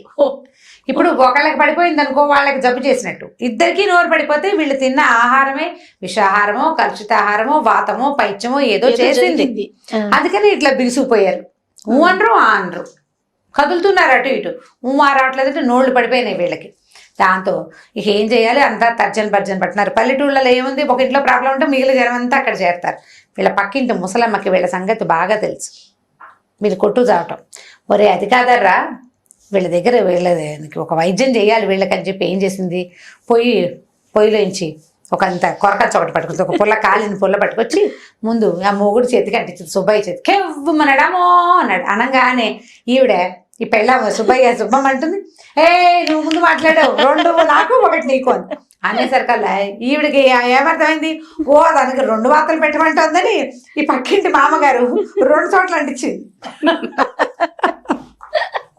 అమ్మో అని లబో దీపం అని అరిచారు ఇద్దరు. ఒకటి చేయగలితే ఎవరెవరు అరిచేసరికల్లా ఆ మామ అడిగింది, మీరు మొహాలు మండ పొద్దు నుంచి బిగ తీసుకుని ఉన్నారు, మీ ఆవు కట్టు దించుకుని పక్క వాళ్ళ చేలో పడింది, వాడు తిట్టిపోస్తున్నా మాట్లాడరేమర్రా, ఏమొచ్చింది మీకు పోయే కాలం అని ఆవిడ తిట్టేసరికల్లా అప్పుడు ఈ బూరెల సంగతి చెప్పేసరికల్లా మీ బొందలాగా ఉంది, 3 ఇంతంత ఉండలు చేసుకునే బదులు 4 ఇంతంత చేసుకోవచ్చు. మొదటిది పోని చెరుకోటి తిని ఒకదాన్ని సగం చేసుకోవచ్చు, అది చేయకుండా ఇది చేయకుండా మాట్లాడకుండా కూర్చుంటే ఎట్లా, ఈ పైగా ఈ పంచుకోవటం ఏమిటి, కోతులు పంచుకున్నట్టు అని ఆవిడ తిట్టింది. ఊళ్ళో వాళ్ళందరూ తలా ఒక మాట అన్నారు, ఇంత బుద్ధి లేదు మీకు, ఇంతంత వయసులు వచ్చినాయి, ఇలాగైనా చేస్తారు, మాట్లాడకుండా ఉంటే మిగిలిన జనాలంతా ప్రపంచం అంతా ఏమైపోతుంది. 4 తిట్లు తిట్టి అందరూ ఎవరి దారిని వాళ్ళు పోయాక వీళ్ళిద్దరు మొహాలు చూసుకున్నారు. అవును హాఫ్ చేసుకోవాలని మనకి ఎందుకు తట్టలేదు, దాన్ని సగం చేసుకోవచ్చు. పోనీ ఆడది వండేటప్పుడు 2 మనుషులు ఉంటే చెరుకో 2 అని ప్లాన్ చేసి చెయ్యొద్దు, దానికి ప్లానింగ్ లేదు, తర్వాత ప్లానింగ్ లేదు. దాంతో ఇద్దరు ఏమనుకున్నారు, రాజీ పడ్డారనమాట. చూడు 2 వాతలు పడ్డాయి వృధాగా, నాకోటి నీకు 2ను, సరేలే నువ్వే తిను 2 అన్నాడు. నీకు 2 వాతలు పడ్డాయి, ఎందుకులే ఓ వాత తిన్నావు అనవసరంగా, నా వాళ్ళే కదా నువ్వే 2 తినంది. మళ్ళీ మొదలు స్టార్ట్, నువ్వు తినాలంటే నువ్వు తినాలి. కాసేపు అయిన తర్వాత పక్కింటి మామగారు వచ్చింది, ఒరే ఈసారి మీ ఇంట్లో సౌండ్ వచ్చిందంటే చంపేస్తాను, లేకపోతే వచ్చి ఆ కొడుకు నేను తీసేసుకుంటానంది. అనేసరికల్లా వీళ్ళయ్యి బాబాయ్ అనుకుని చద్ది కొడుకులు చద్ది బూరెలు రాత్రి చేసిన ముందు రోజు సాయంకాలం చేసిన మర్నాడు పొద్దుటికి బాగా సెటిల్ అయ్యి బాగుంటాయి, మధ్యాహ్నానికి బాగుండవు, పొద్దుటికి బాగుంటాయి. ఆ మాట అనుకుని చెరుకో సగం విరుచుకుని తిని మెల్లిగా పనిలో పడ్డారు. ఈ కథ పిల్లలకి చెప్పచ్చు. ఇలా పంతానికి పోకూడదు, మొదటికి మోసం వస్తుంది. ఈ పంతాల్లోకి వెళ్ళకుండా షేర్ చేసుకోవటం ప్రతి విషయాన్ని, కొన్నాళ్ళకి ఆటోమేటిక్గా షేర్ చేసుకోవాల్సిన అవసరం లేకుండానే మన పని అన్ని కూడా సెట్ అయిపోతుంది. ఆ మాట చెప్పాలి పిల్లలకి, షేర్ చేయండి, షేర్ చేసుకోండి అని చెప్తూ ఉండాలి. కొట్టుకుంటారు పిల్లలు, కొట్టుకోకుండా ఎట్లా, పిల్లలు అన్నాక ఏజ్ గ్యాప్ ఎక్కువ ఉన్నా కొట్టుకుంటారు, ఏజ్ గ్యాప్ తక్కువ ఉన్నా కొట్టుకుంటారు. కొట్టుకోవడం అనేది కామన్. ఒక ఏజ్ వచ్చాక, ఒక 13-14 ఏళ్ళు వచ్చాక తగ్గుతుంది. పెద్ద పిల్లలు కొంచెం పెద్ద పిల్లలు అవుతారు, చిన్న పిల్లలు పెద్దవాళ్ళు అవడానికి ప్రయత్నం చేస్తూ ఉంటారు. ఆ దశకు వచ్చాక తగ్గిపోతుంది. పైగా దూరంగా ఒక పిల్ల చదువుకి బయటికి వెళ్ళింది అనుకో, తర్వాత వెనక పిల్ల మీద జాగ్రత్త వస్తుంది, వాళ్ళకే వస్తాయి, క్రమంగా వస్తాయి. ఇట్లా తగాదాలినప్పుడు పిల్లల్ని డివైడ్ అండ్ రూల్ చేయాలి. ఎప్పుడు మనం అనుకుంటూ ఉంటాం, పిల్లల్ని డివైడ్ అండ్ రూల్ చేస్తే కనుక కంఫర్టబుల్ గా ఆటే గొడవలు లేకుండా మేనేజ్ చేసుకోవచ్చు. ఈ స్టోరీని బుర్రలో పెట్టుకోండి. ఎప్పటికప్పుడు ఈ కుడుముల కథ, ఈ కుడుములు అనకూడదు, ఏమంటారు పూర్ణాల కథ చెప్పుకోవాలి. చాలా బాగుంది రమ్మగారు. థ్యాంక్ యూ అండి. ఓకే జయ. ఈ వీడియో కనుక మీకు నచ్చినట్లయితే లైక్ చేయండి, షేర్ చేయండి. మరిన్ని వీడియోస్ కోసం మా ఛానల్ని సబ్స్క్రైబ్ చేసుకోండి. Welcome to our channel. ఈ రోజు మనతో పాటు స్టోరీ టెల్లర్ రమ్మగారు ఉన్నారు. నమస్తే రమ్మగారు. నమస్తే జయ. రమ్మగారు, చిన్నపిల్లలకి, ముఖ్యంగా చిన్నపిల్లల దగ్గర నుంచి ప్రతి ఒక్కరికి ఉంటుంది. మనం చిన్నప్పటి నుంచే కంట్రోల్ చేయాలి కాబట్టి నేను చిన్నపిల్లలు అంటున్నా. ఈర్ష్య, అసూయ, పక్కన పిల్లల్ని చూసి వాళ్ళకి అది ఉంది మనకు లేదు, లేకపోతే వాళ్ళు బాగా చదువుకుంటున్నారు నేను చదవలేకపోతున్నాను, వారి దగ్గర మంచి మంచి టాయ్స్ ఉన్నాయి నా దగ్గర లేవు, ఇలా ఈర్ష్య పడుతూ అసూయ పడుతూ ఉంటారు. చిన్నప్పుడు మనం ఏదో బుజ్జగించేస్తాము, సమాధానించేస్తాము, అయిపోతుంది. కానీ అదే పెరిగి పెద్దయినా కూడా ఆ క్వాలిటీ ఉందంటే చాలా ఇబ్బంది పడతారండి బయట సొసైటీలో. సో చిన్నప్పటి నుంచి మనం ఎలా కంట్రోల్ చేయాలి, దీనికి సంబంధించి మీ స్టైల్లో ఒక కథ రూపంలో చెప్దాం. ఈర్ష్య అసూయలు సహజమైన లక్షణాలు జయ. అదేదో విపరీతమైన క్వాలిటీ అనడానికి వీలు లేదు, సహజంగా అందరికీ ఉంటుంది. ఇప్పుడు ఓ వస్తువు ఏదైనా చూస్తే అబ్బా నాకు కూడా కావాలనిపిస్తుంది, వీళ్ళు ఎక్కడి నుంచి తెచ్చేసుకున్నారో అనిపిస్తుంది. అంటే ఒక తీవ్రమైన భావం కలుగుతుంది. ఒక క్షణం అయ్యాక ఏమవుతుందంటే బుద్ధి దాన్ని కంట్రోల్ చేస్తుంది. ఎలా వీళ్ళ దగ్గర డబ్బులు ఉన్నాయి వాళ్ళు కొనుక్కోగలిగారని కానీ, లేకపోతే తనకు సూట్ అయింది ఈ వస్తువు అందుకని వాళ్ళు వేసుకున్నారని కానీ, పెద్దయ్యాక నేను కొనుక్కుంటానని కానీ, అలా ఏదైనా బుద్ధి ఈ లోపల కలిగిన ఈ తీవ్రమైన భావజాలాన్ని అణుస్తుంది. ఈ భావం కలగకుండా దేనైనా చూస్తే ఆసక్తి కలగకుండా మనుషులు ఉండరు, చిన్నపిల్లలైనా పెద్దవాళ్ళైనా. కాకపోతే ఏంటంటే దాన్ని క్యారీ చేసి, ఈ కలిగిన తీవ్రమైన భావాన్ని క్యారీ చేసి ఎలాగైనా అవతల వస్తువుని సాధించాలని ప్రయత్నం చేస్తూ దానికోసం అవతల వాళ్ళని ఇబ్బంది అయినా పెట్టాలనే గుణాలు కనుక డెవలప్ అయితే కష్టం. పిల్లల్లో హిడెన్గా ఉంటాయి అవి. మనలో కూడా మనుషుల్లో దాచుకుంటాం కదా.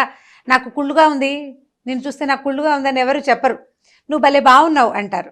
నీ మీద కలిగిన కుళ్ళుని వాళ్ళు దాచిపెట్టుకుంటారు. అవి లోపల దాచుకునే భావాలు కదా. పిల్లలు దాన్ని 2-3 సార్లు వాళ్ళు ఎంత బాగున్నారు అంటే అలా పదే పదే అనకూడదు నాన్న అని మనం ఏదైనా కొంచెం నచ్చ చెప్పగలగాలి. మనకే అలాంటి భావాలు కలుగుతున్నాయి అనుకోండి, బుద్ధిని సముదాయించాలి. మనకి మనం అనుకోవాలి, మనకు మనం చెప్పుకోవాలి. అంటే మనం ఎలా అంటే ఇప్పుడు దేన్నైనా చూడంగానే మనకి ఉద్రేకం, ఉత్సాహం వస్తుంది, కొనేసుకోవాలనిపిస్తుంది, తీసేసుకోవాలనిపిస్తుంది. అది మనకి అందుతుందా అందదా, మన వల్ల అవుతుందా అవదా అనేది మనం ఒక బేరీజ్ వేసుకుంటాం కదా బ్రెయిన్లో. ఎంతో కొంత ఆలోచిస్తాం. దానికి ఆలోచనకి సరిగ్గా పదును పెడితే ఒక 5-6 సార్లు అలా జరిగింది అనుకోండి, తర్వాత సారి అంటే ఓ 10వ సారి ఆ వస్తువు కనపడ్డప్పుడు ఉద్రేకం కలగదు. తీసేసుకోవాలో సొంతం చేసుకోవాలన్న ఉద్దేశం అంటే తీవ్రమైన భావం కలగదు, క్రమంగా పోతుంది. చాలా కాలం ఇలా జరిగిన తర్వాత దేన్నైనా చూస్తే అంత అతిగా స్పందించే లక్షణమే మనుషుల్లో ఉండదు. పిల్లల్లో కనపడుతూ ఉంటాయి, మనం వాటిని కంట్రోల్ చేస్తూ ఉంటాం. రకరకాలు చెప్తామా, అబద్ధాలు చెప్పకూడదు, సరిగ్గా ప్లాన్ చేసుకోవాలి, లేదా ఇలా చదువుకోవాలి, ఇలా మాట్లాడచ్చు, అవి చెప్తాం. ఆ కథల్లో భాగంగా ఈ ఈర్ష్యపడే వాళ్ళ కథలను కూడా మనం చెప్పచ్చు. మహాభారత కథలు చెప్తాం మనం. మహాభారతంలో దుర్యోధనుడు చాలా ఈర్ష్యాసూయ కలిగిన వాడు, అతని వల్లే ఇదా పాడైంది చెప్తాం కదా. అట్లా చెప్పడానికి బోల్డ్ కథలు ఉన్నాయి. ఓ కథ చెప్తాం. ఒక రాజుగారికి ఒక భార్య ఉంది, ఒక కూతురు పుట్టింది. ఆ కూతురు పేరు కలహంస, పాప పేరు. పిల్ల చాలా అందంగా ఉండేది. ఈ పాప పుట్టిన కొన్నాళ్ళకి ఆయన భార్య చనిపోయింది. పేరు అందంగా ఉంది కదా, కలహంస పేరు ఎంతో బాగుంది. అప్పుడు రాజుగారు ఏం చేశారంటే, పిల్ల పెంపకం కావాలి ఒకటి, రెండోది రాజులు భార్యలు లేకుండా ఉండటం అప్పట్లో విధానం కాదు, ఇది పాత కాలపు కథ. ఈయన ఏం చేశారంటే బాగా వెతికి ఒక అందమైన అమ్మాయిని పెళ్లి చేసుకున్నాడు. ఆవిడ పేరు రాజహంస. ఆవిడ అందంగానే ఉండేది, ఈ కూతురు అందంగానే ఉండేది. ఈ సవితికి తల్లి కూతురు అంటే స్టెప్ మాము డాటరు పక్క పక్కన నుంచుంటే ఇంచుమించుగా అక్క చెల్లెళ్ళే ఉండేవాళ్ళు, కానీ తల్లి పిల్లలే అనిపించేవాళ్ళు కాదు. అంత అందగతి ఆవిడ అందంగా ఉండేది. అయితే ఏమైందంటే ఈవిడికి రాజహంసకి తను చాలా బ్యూటీనని అంటే ఏమనాలి, మహాసౌందర్యంతో బాధపడుతూ ఉంటుంది అనమాట. ఆవిడని చాలా అందగత్తనని ఫీలింగ్గా ఉండేది. ఈ కలహంసగా గోవాలండేది. చిన్నపిల్లలకి నేను అందంగా ఉన్నానని అలాంటి ఉద్దేశాలు పెద్దగా ఏం ఉండవు, ఏదో ఆడుకుంటూ పాడుకుంటూ ఉంటారు. ఈ అందాన్ని పొగిడే జనాలు పెరిగాకే కదా సౌందర్యం మీద మనకి నమ్మకం కలిగేది. అలాంటి సిచ్యువేషన్స్ ఈ పిల్లకి ఇంకా రాల. ఏదో 16-17 ఏళ్ళు వచ్చినాక అమ్మాయికి ఓసారి ఏమైందంటే ఏ వస్తువు పెట్టుకుంటే బాగుంటుంది, ఏ నగ పెట్టుకుంటే బాగుంటుంది అలా ఆలోచించుకుంటారు. మామూలుగా 7 వారాల నగలు అవి ఉంటాయి రాజుల కాలంలో. ఈ చీర మీదకి ఈ వస్తువులని ఇలా డిస్కషన్ పెట్టుకున్నారు. మాట్లాడుకుంటుంటే మీ ఇద్దరు ఒకళ్ళని మించిన ఒకళ్ళు అందగత్తెలు, మీ అంత అందగత్తె ఎవ్వరు లేరని చెలికత్తెలు ఎవరో మాట్లాడారు. మాట్లాడితే ఈవిడికి ఏం డౌట్ వచ్చిందంటే, నేను అందగత్తెని అంటున్నారు వీళ్ళు, ప్రపంచం మొత్తంలో నేను ఒకదాన్నైనా అందగత్తెని, అవునో కాదో తెలుసుకోవాలనుకుంది. అప్పుడు ఆ స్థానంలో ఒక జ్యోతిష్కుడు ఎవరో ఉన్నాడు. ఆ జ్యోతిష్కుడిని అడిగింది పాతకాలపు విషయాలు, ఈ కాలంలో ఉన్నది కాకుండా పురాతన కాలంలో విషయాలను కూడా చెప్పేందుకు ఎవరైనా ఉన్నారా మనకి అని అడిగితే ఇతను ఏమన్నాడంటే, మన ఊరికి ఉత్తరంగా బాగా ముందుకెళ్తేనండి ఒక పెద్ద చిట్టడి ఉంది, అందులో ఒక బావి ఉంది, ఆ బావిలో ఒక ముస్సలి తాబేలు ఉంది. తాబేలు మాట్లాడుతుంది. తాబేలుకి ముత్యాలంటే ఇష్టం. ముత్యాలు గనక నూతులో పోసి ఏదైనా ప్రశ్నిస్తే ప్రశ్నకి సమాధానం చెప్తుందని చెప్పాడు. సరే బాగుంది. ఈవిడేమనుకుందంటే, ఈ కాలపు అందగత్తె నేను, పురాతన కాలం నుంచి కూడా నేనేనా, ఇంకెవరైనా ఉన్నా, లేదా భవిష్యత్తు కాలంలో ఎవరైనా వస్తారా, భూత భవిష్యత్ వర్తమాన కాలాలని తెలియజేసే తాబేలుంటే దాన్ని కనుక్కోవచ్చు కదా మనం ఉన్నదని చెప్పాడు కాబట్టి అని ఓ రోజు ఈ కూతుర్ని వెంబడి పెట్టుకుని ఓ రథం 14-15 పరిచారకులతోటి ఆ నూతిని వెతుక్కుంటూ వెళ్ళింది. ఈ వీళ్ళున్న రాజ్యానికి ఉత్తరంగా ఒక పక్కన ఎక్కడో ఒక పెడగా ఒక పెద్ద అడవి, అందులో ఒక పెద్ద ఎలాంటి దేవదారు వృక్షాలు అవి ఉన్నాయంటే టేక్ చెట్లు అనమాట. పెద్ద పెద్ద చెట్లు అవి ఉండి చక్కగా శుభ్రంగా అందంగా ఉన్న ఒక తోట లాంటిది ఉంది. ఆ తోటలో ఒక పెద్ద బావి ఉంది. బావి ఉంటే వెళ్ళారు వీళ్ళు. అక్కడికి వెళ్ళి చప్పట్లు చరిచి చూశారు బావిలో ఏముందో చూడడానికి. మామూలుగా ఈ బావి పైనుంచి ఏదైనా బావిలో కనుక తాబేళ్ళు ఉంటే మనం ఒక రాయి వేసామనుకోండి, అదేంటో చూడడానికి తాబేళ్ళు బయటకు వచ్చి మొహం తలకాయ ఇట్లా పైకి పెట్టి చూస్తాయి. లోపల ఉండే తాబేలు ఎలా కనపడుతుంది మనకి? టార్టాయిస్ అంటే పైగా ముసలిది అనేసరికి బాగా ఇంత పెద్దది తాబేలు కాస్త పైకి చూసేసరికి ఈవిడ ఏం చేసింది, తీసుకెళ్ళిన సంచులోంచి దోసెడు ముత్యాలు ఎత్తి ఆ బావిలో పోసి దండం పెట్టింది. నువ్వు చాలా గొప్పవాడివిట, నువ్వు ఎంతకాలం నుంచో బతుకున్నావుట, మరి నా ప్రపంచంలో అందగత్తెలు ఎవరు? నేనేనా అందగత్తెని? ఇంకా ఆ ప్రశ్న ఇంకా రాలా, ఇక్కడ దాకానే ఆగింది. నేనేనా అందరికంటే అందగత్తెని అని అడిగేసరికి నువ్వు కాదంది తాబేలు. కోపం వచ్చేసింది. నేను కాదా? మరి ఎవరంటే నీ సవితి కూతురుందే, నీ పక్కనుంది కలహంస, ఆ అమ్మాయి నీకంటే అందగత్తె అని చెప్పేసరికి కోపం వచ్చేసింది దీనికి, ఈవిడికి రాజహంసకి కోపం వచ్చి అక్కడి నుంచి ఏం చేసింది, యువతల పక్కకి చూస్తే ఆ పిల్ల బొమ్మలా నిలబడి చూస్తోంది, అది కూడా లోపలికి. దానికి అందాలు వాటి మీద పెద్ద ఆసక్తి ఏం లేదు, ఏదో పిన్ని అడిగింది అదేదో చెప్తోంది. చూసేసరికి ఈవిడికి ఒళ్ళు మండిపోయింది. దాని మొహం మీద చెయ్యి పెట్టి ఇలా రక్కేసిందట కోపానికి, నాకంటే అందగత్తెగా నువ్వు ఉంటావా అని. అక్కడి నుంచి టబా కొట్టేసింది. చెంపల మీద తట్లు తేలిపోయి మొహం మీద ఇట్లా గోళ్ళ గీతలు పడినా ఆ పిల్ల అందంగా కనపడుతుంది. ఈవిడేం చేసింది, చెప్తాను నీ సంగతి, నాకంటే అందంగా ఉంటావా నువ్వు అని చెప్పేసి ఆ పిల్లని వెంట పెట్టుకుని తీసుకెళ్ళిపోయి ఏం చేసింది, ఒక గదిలో బంధించేసింది, ఎవరికి కనపడకుండా. ఇప్పుడు పక్కనే ఈ పిల్ల కనపడుతుంటే ఈవిడ బాగుంది, ఆ అమ్మాయి మరీ బాగుంది అనుకుంటారు, అంతే కదా? ఇది మంచిది, అది మరీ మంచిది, అలాగే అనిపిస్తుంది. దాంతో దాచిపెట్టి ఏం చేసింది, 2 రోజులు 3 రోజులు ఆలోచించి ఈ పిల్లని ఎలాగైనా చంపేయాలి, ఇది బతుకున్నన్నాళ్ళు అదే అందగత్తె. పైగా రోజులు గడిచే కొందికి 16 ఏళ్ల పిల్ల పెద్దది అయిన కొందికి అది అందగత్తె అవుతుంది. నేను కూడా పెద్ద అయిపోయి అందం తగ్గిపోతుంది. ఈవిడికి 35 38 ఉన్నాయి. తల్లి కదా, స్టెప్ మామ అంటే కొంచెం పిల్ల చిన్నప్పుడే వాళ్ళ నాన్న తెచ్చాడు, ఓ 15-16 ఏళ్ళు పెద్దది. నాకు ఏజ్ పెరిగి నాకు వృద్ధాప్యం వస్తుంది, దీనికి అందం పెరిగిపోతుంది. దీనికి వృద్ధాప్యం వచ్చేదాకా అదే అందగత్తెగా ఉంటుంది. కాబట్టి ఎలాగైనా ఈ పిల్లని అంతం చేసేయాలని పుట్టింది ఆ రాజహంసకి. ఇది ఈర్ష్య అనమాట. అక్కడి నుంచి ఏం చేసింది, 2 రోజుల తర్వాత నాకు తలనొప్పి అని మొదలుపెట్టింది. నా తలనొప్పి చచ్చిపోతున్నాను, నేను ఇలా అయిపోతున్నానని బాగా ప్రచారం చేయించింది. ఆవిడ అన్నం తిందు, అక్కడి నుంచి స్నానం చెయ్యదు, ఆ తలనొప్పితో నడవలేదు, నుంచోలేదు, కూర్చోలేదు. వీళ్ళు వైద్యులు వచ్చారు, ఎవరేం చేసినా నాకు తగ్గదు తలనొప్పి. వాళ్ళు ఆ మందులు ఈ మందులు కంట్లో కలికెం పెడతామన్నారు, నేనే పెట్టుకుంటానని తీసుకుంటుంది, పెట్టుకోదు, పాడు చేయదు, దాన్ని పారేస్తుంది అవతల. ఇక ఏం చేసినా ఆవిడికి తలనొప్పి తగ్గల. ఒక 10 రోజులు గడిచాక రాజుగారు, అయ్యో రాజహంస ఇలా అయిపోయావు, అందం అంతా పోతుంది, నువ్వు ఇలా పాడైపోతున్నావు, ఆహారం లేక చిక్కిపోతున్నావు, మందు లేక ఇదైపోతున్నావు, ఏదైనా చెప్పంటే, చిన్నప్పుడండి నాకు 5-6 ఏళ్ళప్పుడు తలనొప్పి వచ్చింది, వస్తే మా ఊరి వైద్యుడు చాలా అందమైన స్త్రీ యొక్క గుండె మెదడు ఆ 2 పచనం చేసి కూర చేసి తినిపించాడండి, అది తినిపించేసరికల్లా తగ్గిపోయింది, నేను బతికేశాను, మళ్ళీ నాకు అలాంటి జబ్బే వచ్చిందండి.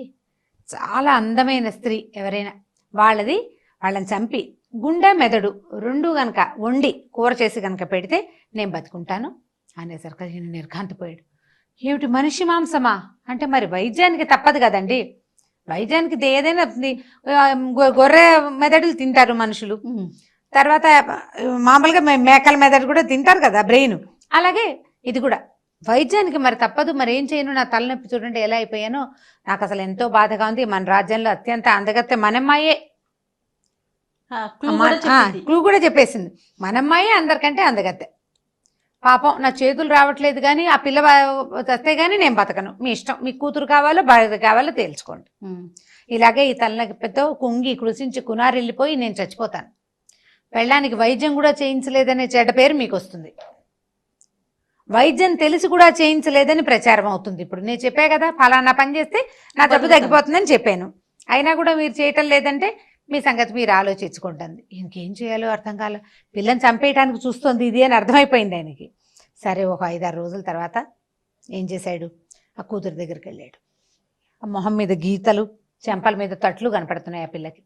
ఇదేమిటమ్మా నిన్ను ఎవరు కొట్టారంటే, పిన్నే కొట్టింది నాన్న, ఫలానా నువ్వు దగ్గరికి వెళ్ళాం, ఆ తాబేలేమో పిన్ని కంటే నేనే అందగత్తెనని చెప్పింది, పిన్నికి కోపం వచ్చింది, అందుకని నన్ను కొట్టింది. అంటే కొట్టడం కాదమ్మా, ఇప్పుడు చంపేయడానికి చూస్తుంది ఏకంగాను, నీ గుండె నీ మెదడు కావాలని అడుగుతుంది అంటే భోర్మని ఇడ్చి పిల్ల, నాన్న నన్ను చంపేస్తావా పిన్ని కోసం?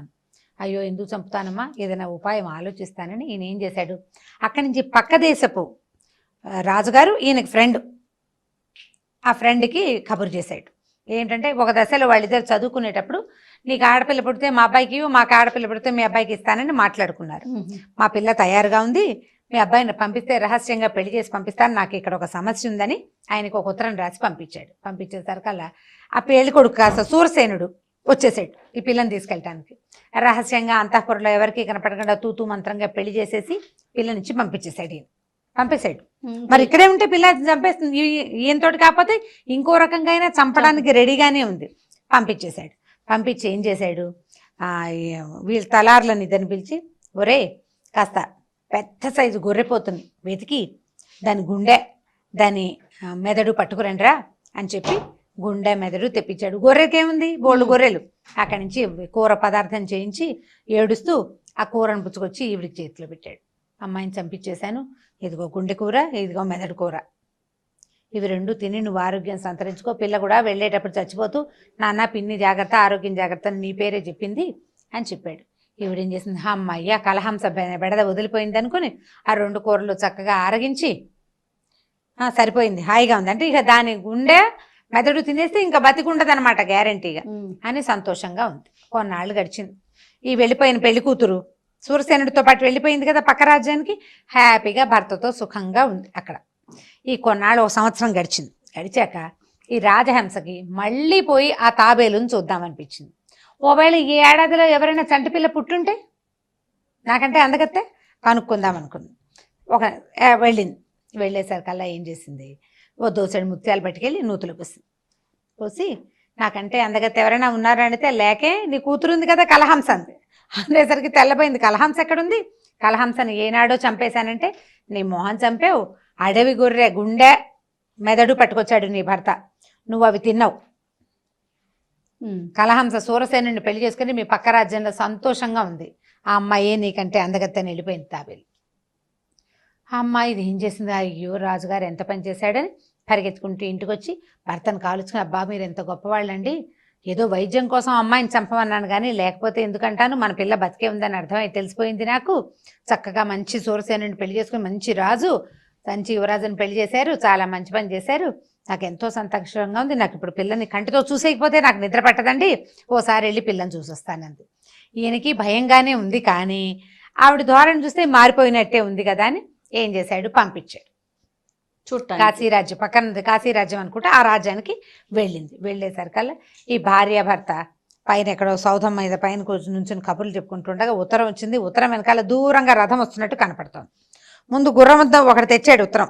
ఆ ఉత్తరం అమ్మాయికి అందేసరికల్లా వచ్చేయాలని రాజహంస ప్లాన్ అనమాట. ఉత్తరం చూసేసరికల్లా మీ పిన్ని నిన్ను చూడడానికి వస్తుందని ఉంది. ఆ అమ్మాయి ఏడవటం మొదలు పెడితే, మా పిన్ని మంచిది కాదు, నన్ను చంపేయాలని చూసింది, నేను ఆవిడ కంటపడ్డానా, నన్ను ఏదో ఒకటి చేసేసింది, ఆవిడకి మహా ఈర్ష్య నేనంటే అని ఏడిచేసరికల్లా సూరసేనుడు ఏమన్నాడు, ఎందుకు ఆవిడ తలుపు కొట్టినా తలుపు తీయద్దు, నువ్వు చచ్చినా ఆవిడ కంటపడబోక అని ఒక పెద్ద గదిలోకి అమ్మాయిని అటుపెట్టి గది బయట తాళం వేసాడు. ఆవిడ తలుపు కొట్టినా నువ్వు తీయలేవు, నువ్వు తీసినా తలుపు రాదు, ఎందుకంటే బయట నుంచి తాళం ఉంది కదా. తాళం జేబులో పెట్టుకుని వెళ్ళిపోయాడు. ఏం పర్వాలేదు, నేను కూడా కనపడను, నువ్వు కూడా కనిపించద్దు, గదిలో కూర్చోమన్నాడు. ఇక్కడి నుంచి ఈ రాజహంస వచ్చి నా కూతురు ఏదని రాజప్రాసాదంలోకి వచ్చింది. ఈ గదిలో ఉన్నారండి అని చూపించారు. ఆ గదిలోకి వెళ్తే ఆ పిల్ల తలుపు తీయదు. ఒక్కసారి నిన్ను చూస్తాను, కంటితో చూస్తాను, ఎన్నాళ్ళు అయింది, నువ్వు చచ్చిపోయావనుకున్నాను, అదయింది ఇదని ఎంత బతిమలాడినా ఆ అమ్మాయి తలుపు తీయకపోతే ఈవిడేం చేసింది, పెద్ద పెద్ద తలుపులు అంటే రాజప్రాసాదాలు పెద్దవిగా ఉంటాయి కదా, అంత తాళం ఉంటుంది దానికి. ఆ తాళం తిప్పడానికి ఉండే హోల్ ఉంటుంది కదా, అది బాగా వెడల్పుగా కొంచెం పెద్దదే ఉంటుంది. అయితే ఈవిడ ఏమంది, అందులోంచి చూసేసరికి పిల్ల అటు ఇటు తిరుగుతూ కనపడితే అమ్మాయి కలహంస, పోనీలే నీకు నన్ను చూడటానికి ఇష్టం లేకపోతే పోనీలే, ఈ తలుపుకి బీగం పెట్టే సంది ఉంది కదా, ఈ తాళం పెట్టేది, నీ చిటికెన వేలు అందులో పెట్టు, ఆ వేలుని ముద్దు పెట్టుకునైనా నేను వెళ్ళిపోతానమ్మా, మా అమ్మ కదూ బంగారు తల్లి కదా అని బతిమలాడితే ఎలాగోలాగా వెళ్ళిపోతుంది కదా అని పెళ్ళి ఏం చేసింది, ఎడం చేతి చిటికెన వేలుని ఆ తాళపు సంతిలోకి పెట్టేసరికల్లా ఈవిడ వస్తూ ఏం చేసిందంటే ఒక విష పదార్థం ఒకటి పట్టుకొచ్చింది. ఆవిడకి బట్టలు డ్రెస్కి అంటే అక్కడక్కడ కొంచెం లూజ్గా ఉన్న చోట చిన్నగా సూదులు లాంటివి పెట్టారు టైట్గా ఉండటానికి. ఒక సూది తీసి, చిన్న గుండు సూది అనమాట, ఈవిడ తెచ్చిన విషంలో ఆ సూదిని ముంచి ఆ చటుక్కన ఆ వేలుకేసి గుచ్చేసింది. ఆ అమ్మాయి వేలుకేసి గుచ్చేసరికల్లా కెవ్వమని పడిపోయింది లోపల. పిల్ల చేయి లాక్కుంది, సర్రమని మనం ఏదైనా గుచ్చుకునేసరికి గబాల శరీరం చేతుల పైకి తీసేసుకుంటాం కదా, ఈ దగ్గరికి చెయ్యి లాక్కుంది, పడిపోయేసరికల్లా ఈవిడ కాస్త వెళ్ళిపోయింది. తన రథం మీద తన ఇంటికి వెళ్ళిపోయింది. సాయంకాలం చీకటి పడ్డాక ఎక్కడికో వెళ్ళిన ఈ సూరసేనుడు తిరిగి వచ్చాడు, తాళం తీసాడు, కలహంసేది పడిపోయింది. ఇదేమిటి అమ్మాయి ఇలా ఉంది అని చూస్తే ఏమీ స్పృహ లేదు, ఏం చేసినా మెలకు రావటం లేదు. ఎంతమందో వైద్యుల్ని పిలిచారు. పిలిస్తే వాడు ఏమన్నా, వచ్చిన వైద్యుడు ఏమన్నాడంటే, చచ్చిపోలేదండి, శ్వాస సన్నగా ఆడుతోంది, మొహం జీవం, ఇప్పుడు శవం 2 రోజులు ఉండేసరికి బాడీ పాడైపోవాలి, ఏమీ లేదు, ఎలా ఉన్నది అలాగే ఉంది, తెల్లగా మెరిసిపోతూ, లోపల నాడి ఆడుతోంది, ఒక మూర్ఛ లాంటి ఒక నిద్రలో ఉంది ఈ అమ్మాయి, ఎప్పటికి నార్మల్ అవుతుందో, ఏం జరిగి ఇలా అయ్యిందో మనకు తెలీదు. ఏదైనా మిరకిల్ జరగాల్సిందే, కాబట్టి ఈ శరీరాన్ని జాగ్రత్తగా భద్రపరచండి. ఇంకా ఆహారం లేదు, ఏమీ లేదు, బడున్న బాడీ అలాగే ఉంటుంది. మనం కోమా అంటున్నాం కదా, అలాంటి దాంట్లోకి వచ్చేసింది. ఈ అబ్బాయి ఏం చేశాడు, ఆ అమ్మాయిని తీసుకెళ్ళి ఒక అంతఃపురంలో ఒక గదిలో పెట్టాడు. ఏదో పరిచారకులు వాళ్ళు వీళ్ళు వచ్చి తుడిచి ముట్టుకుని ఏదో చేసి, ఏం చేసినా ఆహారం లేదు, ఏం లేదు, అలా పడుంది అంతే. ఒక 6 నెలలు 8 నెలలు గడిచినాయి, అలాగే ఉంది. ఈ లోపల ఏమైంది, రాజుగారి తండ్రి, సూరసేనుడి తండ్రి ఏమన్నాడు, ఈ అమ్మాయి చూస్తే బతికేలాగా లేదు నాయన, నువ్వేమో రాజానికి రేపొద్దు నేను వానప్రస్థానికి వెళ్ళిపోతాను, నువ్వు రాజు అవుతావు, నీకు సంతానం కలగకపోతే ఎట్లా కుదురుతుంది, ఇంకొక పెళ్లి చేసుకో, ఆ అమ్మాయిని ఏం చేయొద్దు, ఇక్కడే ఉంచుకుందాం, ఎప్పటికి లేస్తే అప్పటికి లేస్తుంది, ఈ లోపల నువ్వు పెళ్లి చేసుకోమని అడిగాడు. అడిగితే తను పెళ్లి చేసుకోవటం పెద్దగా ఇష్టం లేదు. అయితే రోజు ఏం చేసేవాడంటే, ఇక్కడ తోచటల్లా అతనికి వేటకి వెళ్తుండేవాడట. ఈ వేటకి వెళ్ళేటప్పుడు ఒకరోజు ఏం చేశాడంటే, బాగా ఎక్కువ గాలిగా ఉన్న రోజున వేటకెళ్ళాడు. ఎక్కువ గాలి ఉంటే ఏమవుతుందంటే, ఈ బాణం వేసినప్పుడు గాలికి బాణాలు పక్కకి పోతాయి కదా, ఓ చెట్టు మీద ఉన్న మామిడి పండును కొట్టబోయి పక్కన ఉన్న చిలక్కి తగిలిందట. తగిలేసరికి ఆ చిలక ఏమిటంటే, ఆ మామిడి చెట్టు సొంతదారు తాలూకు పెంపుడు చిలక. దానికి మాటలొచ్చు, మాట్లాడే చిలక అనమాట. దాంతో వాళ్ళు కాస్త ఇతనితో పోట్లాడారు. అదేమిటి ఇలా చిలకను కొట్టేశావు, అయినా పక్షుల్ని వేటాడకూడదనేది నియమం కదా, పక్షికి కొడితే ఏం చేయాలి, రాయి పెట్టి కొట్టాలి పక్షుల్ని, పక్షి మాంసాలు రాజులు తినరు, నువ్వు పక్షిని ఎందుకు వేటాడావు అని వాళ్ళంతా పోట్లాడేసరికల్లా, కాదు నేను అది 2 జంట మామిడి పళ్ళు ఉన్నాయి, ఆ మామిడి పళ్ళ కోసం కొట్టాను, దానికి తగలకుండా గాలికి బాణం వచ్చి దీనికి తగిలింది, మీరు ఏదైనా ప్రాయశ్చిత్తం చెప్పండి, మీరేం చెప్తే అది చేస్తానన్నాడు.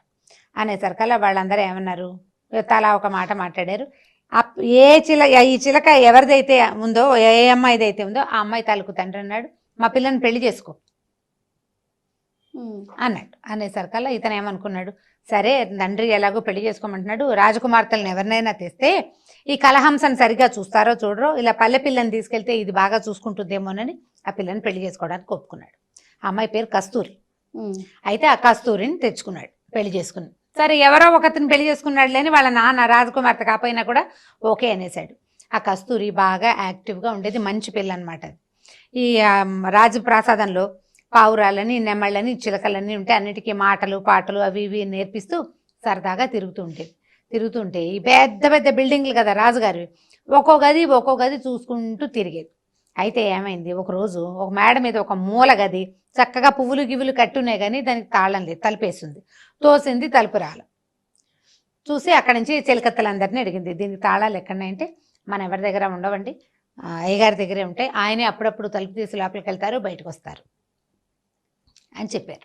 చెప్పేసరికల్లా ఏం చేసింది, ఆ సూరసేనుడు ఎక్కడికో వేటకెళ్తుంటే అతను బట్టలు సర్దే నెపంతో అతని దగ్గరున్న ఆ తాళాన్ని సంగ్రహించేసింది, తీసుకుని చెప్పకుండా కామ్గా తీసేసుకుంది. ఏం చేసింది, మర్నాడు అతను బయటికి వెళ్ళిపోగానే వచ్చి తాళం తీసి చూసింది. తాళం తీస్తే లోపల పెద్ద హంసతూలిక తల్పం, దాని మీద ఒక తెల్లగా మహాసౌందర్యవతి అయిన అమ్మాయి పడుకుని కనపడ్డాడు. ఇదేమిటి ఇట్లా బొమ్మలాగా ఉంది, బొమ్మలా పడుకుంది, కదలిక లేదు. ఇప్పుడు నిద్రపోతున్నా కూడా కాస్త కనుగుడ్లు కదలటమో కాలు వేళ్ళు కదలటమో ఉండాలి కదా, జీవం ఉన్నట్టే ఉంది, ఎప్పుడు బయట చూసినట్లేదు, బొమ్మలాగా ఉందని ఏం చేసింది, ముట్టుకుని చూస్తే మనిషి స్పర్శ తెలుస్తోంది. అక్కడి నుంచి అమ్మాయి సరదా పట్టలేకపోయింది అనమాట. అంత తెల్లగా మెరిసిపోతూ చాలా అందంగా ఉండేసరికల్లా ఇట్లా చేతి మీద అలా చేయేసి అలా శరీరం మీద అంటే బయటికి ఉన్న పార్ట్స్ మీద చేతుల మీద అక్కడ ఇట్లా రాస్తూ చూస్తోంది ఆ సౌందర్యాన్ని అనమాట. చేతి వేళ్ళు ఎంత బాగున్నాయి, చేతులు ఎంత బాగున్నాయి, పాదాలు ఎంత బాగున్నాయని అలా చూస్తుంటే ఏమైంది, ఈ చెయ్యి నిమిరేసరికల్లా ఈ చేతి చివరి ఏదో బొడిపిలాగా ఉంది, తను అట్లా అంది. అనేసరికి అది ఏదో కదులుతున్నట్టు తోసింది. ఈ పిల్ల ఏం చేసింది, ఇది కొంచెం పల్లెటూరు పిల్ల కదా, ముళ్ళు తీయటాలు అవి వచ్చు. చిన్న బొడిప అలాగా బొటన్ వేలు చూపుడు వేలు గోరుతోటి దాన్ని పట్టుకుని లాగేసింది. బయటికి సూది లాగటం ఏంటి, కలహంస లేచి కూర్చుంది. ఆ విషపు సూది ఉండేసరికి అమ్మాయి స్పృహలో లేదు. ఇది తీయంగానే అమ్మాయి లేచేసింది. లేచి నువ్వెవరంటే నువ్వెవరు. అప్పుడు వాళ్ళిద్దరు ఒకళ్ళకొకళ్ళు జరిగింది చెప్పుకున్నారు. సాయంకాలం రాజు వచ్చేసరికల్లా కలహంస చక్కగా నార్మల్గా కనపడింది. దాంతో మా పిన్నే నన్ను ఇలా గుచ్చేసిందని చెప్పింది అనమాట. సరే వీళ్ళు కలిసి బాగా కాలక్షేపం చేస్తుండే వాళ్ళు. ఇంకొన్నాళ్ళు పోయాక ఈ స్పృహలో లేని రాజుగారమ్మాయి స్పృహలోకి వచ్చేసిందని తెలిసింది. ఇంతలో ఈవిడ ఏం చేసి బయటికి వెళ్లే లోపల ఈ రాజహంస ఓ సంవత్సరం గడిచిపోయింది కదా, ఈ అమ్మాయి మంచాన్ని పడి మళ్ళీ తాబేలు దగ్గరికి వెళ్ళింది. వెళ్ళి మళ్ళీ దోసెడు ముత్యాలు పోసి తాబేలు పిలిచింది. నాకంటే అందగత్తి ఎవరైనా ఉన్నారు, నేనే కదా అందరికంటే అందగత్తి అంటే, నువ్వు కాదు, నీ సవితి కూతురు కలహంసే అందగత్తి అని.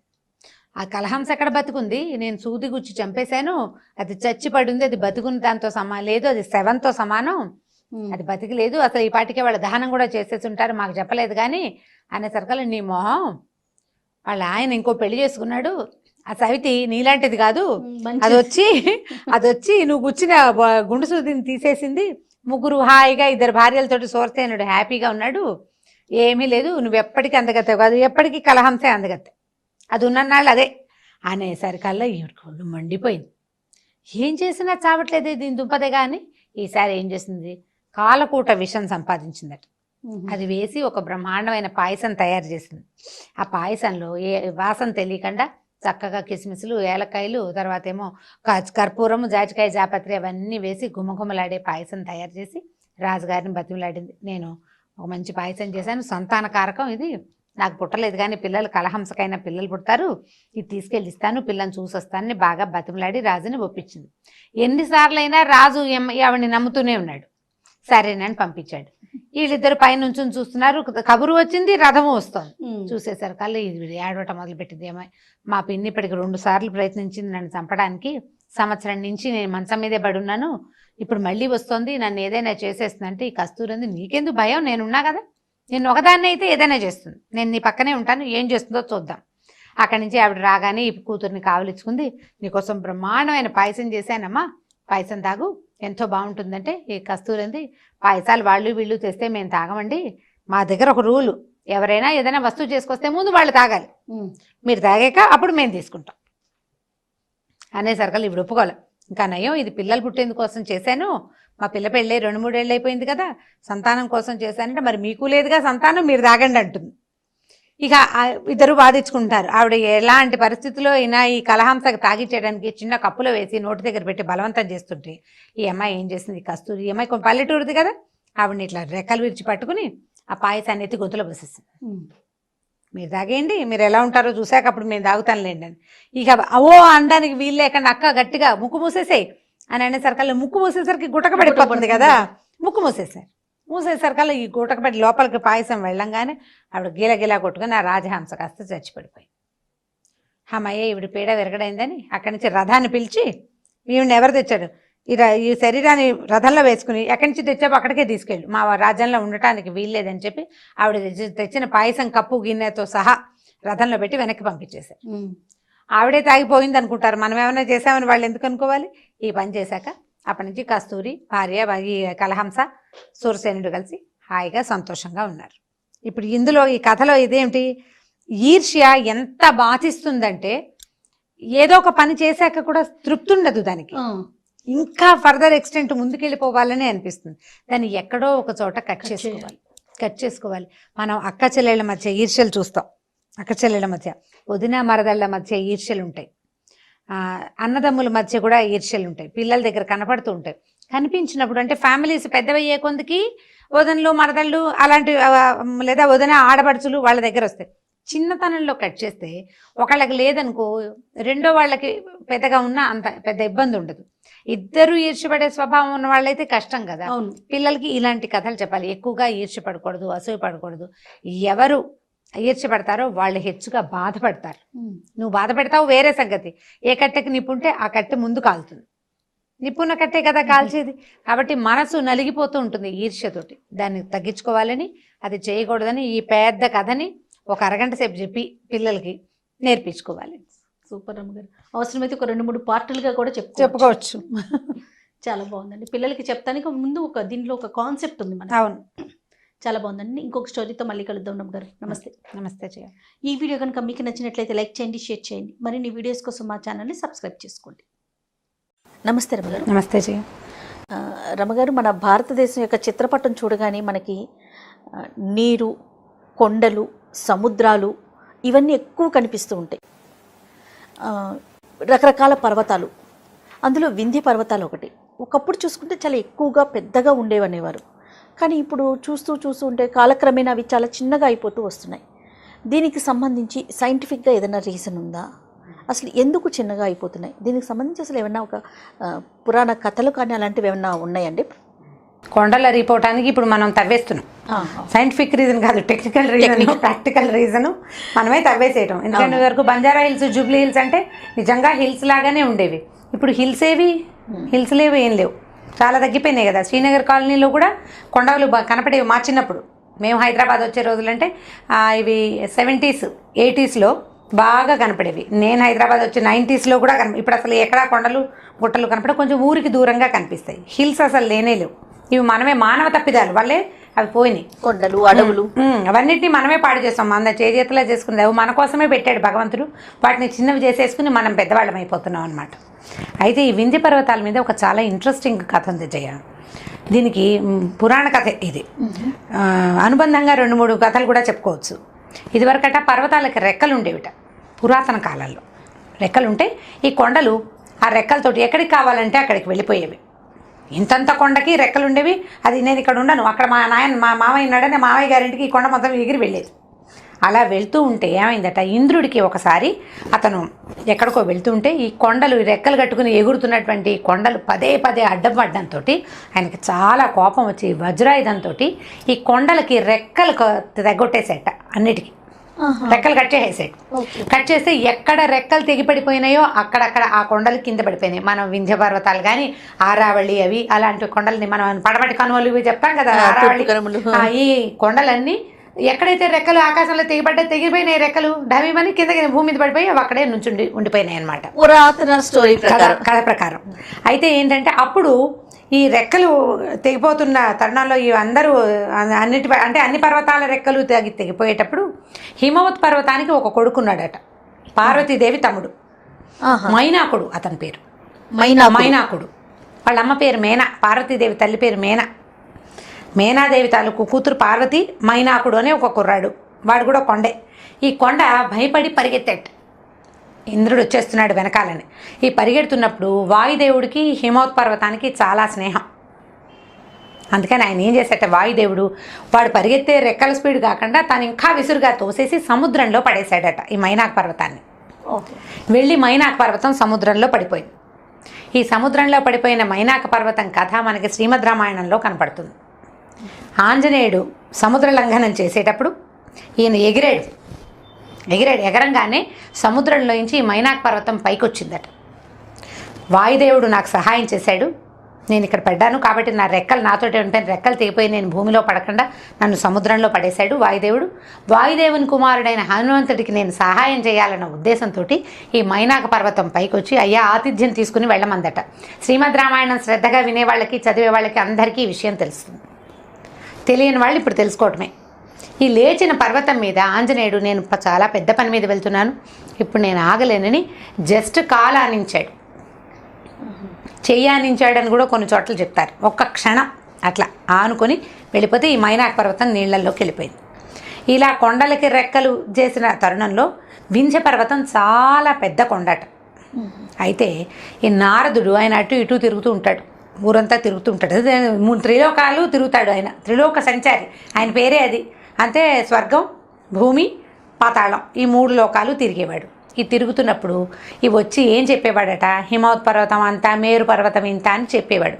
మనకి ఈ పర్వతాలు మనకు భూమి మీద కనపడేవి కాకుండా ఈ కైలాసానికి పైన దేవతలు నివసించే ఒక కొండదట మేరు పర్వతం, దాని పేరు.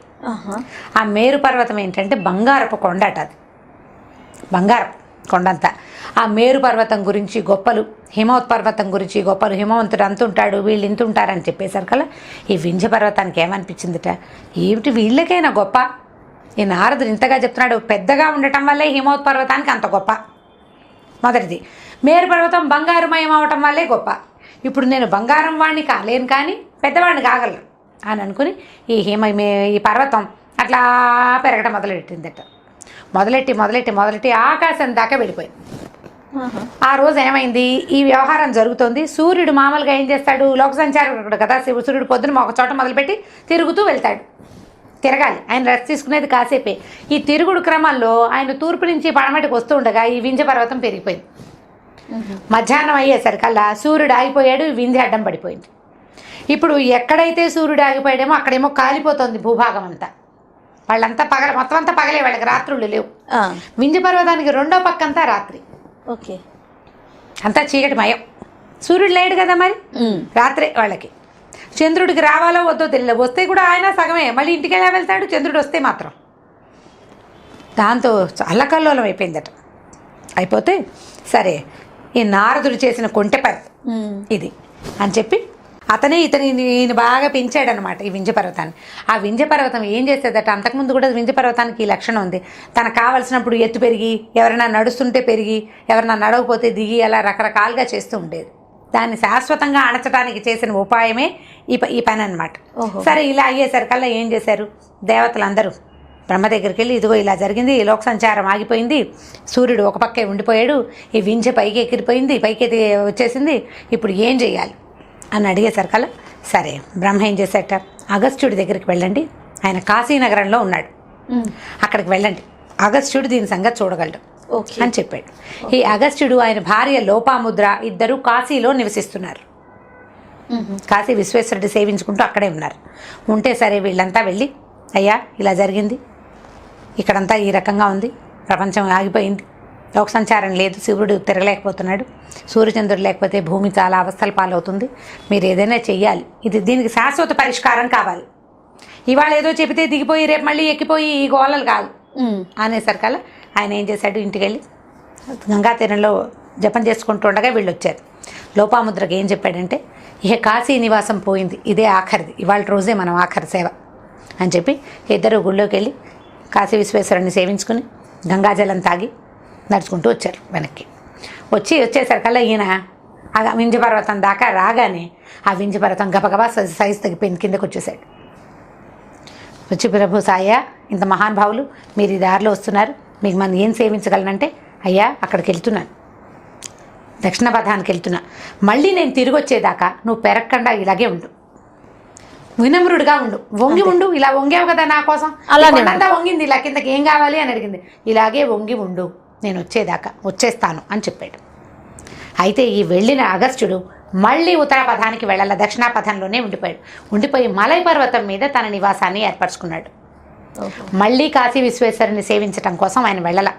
ఈ ప్రపంచంలో మనుషులకి మేలు చేయడానికి, సూర్యుడి లోక సంచారాన్ని సరిగా ఉంచటానికి దేవతల కోరిక మేరకు అగస్త్యుడు ఇక కాశీ విశ్వనాథుని సేవించడం అనేది ఇక మానేసి ఇంకా ఆయన తిరిగి వచ్చాడంటే వీడు మళ్ళీ మామూలు అయిపోతాడు, పైకి లెగుస్తాడు కదా.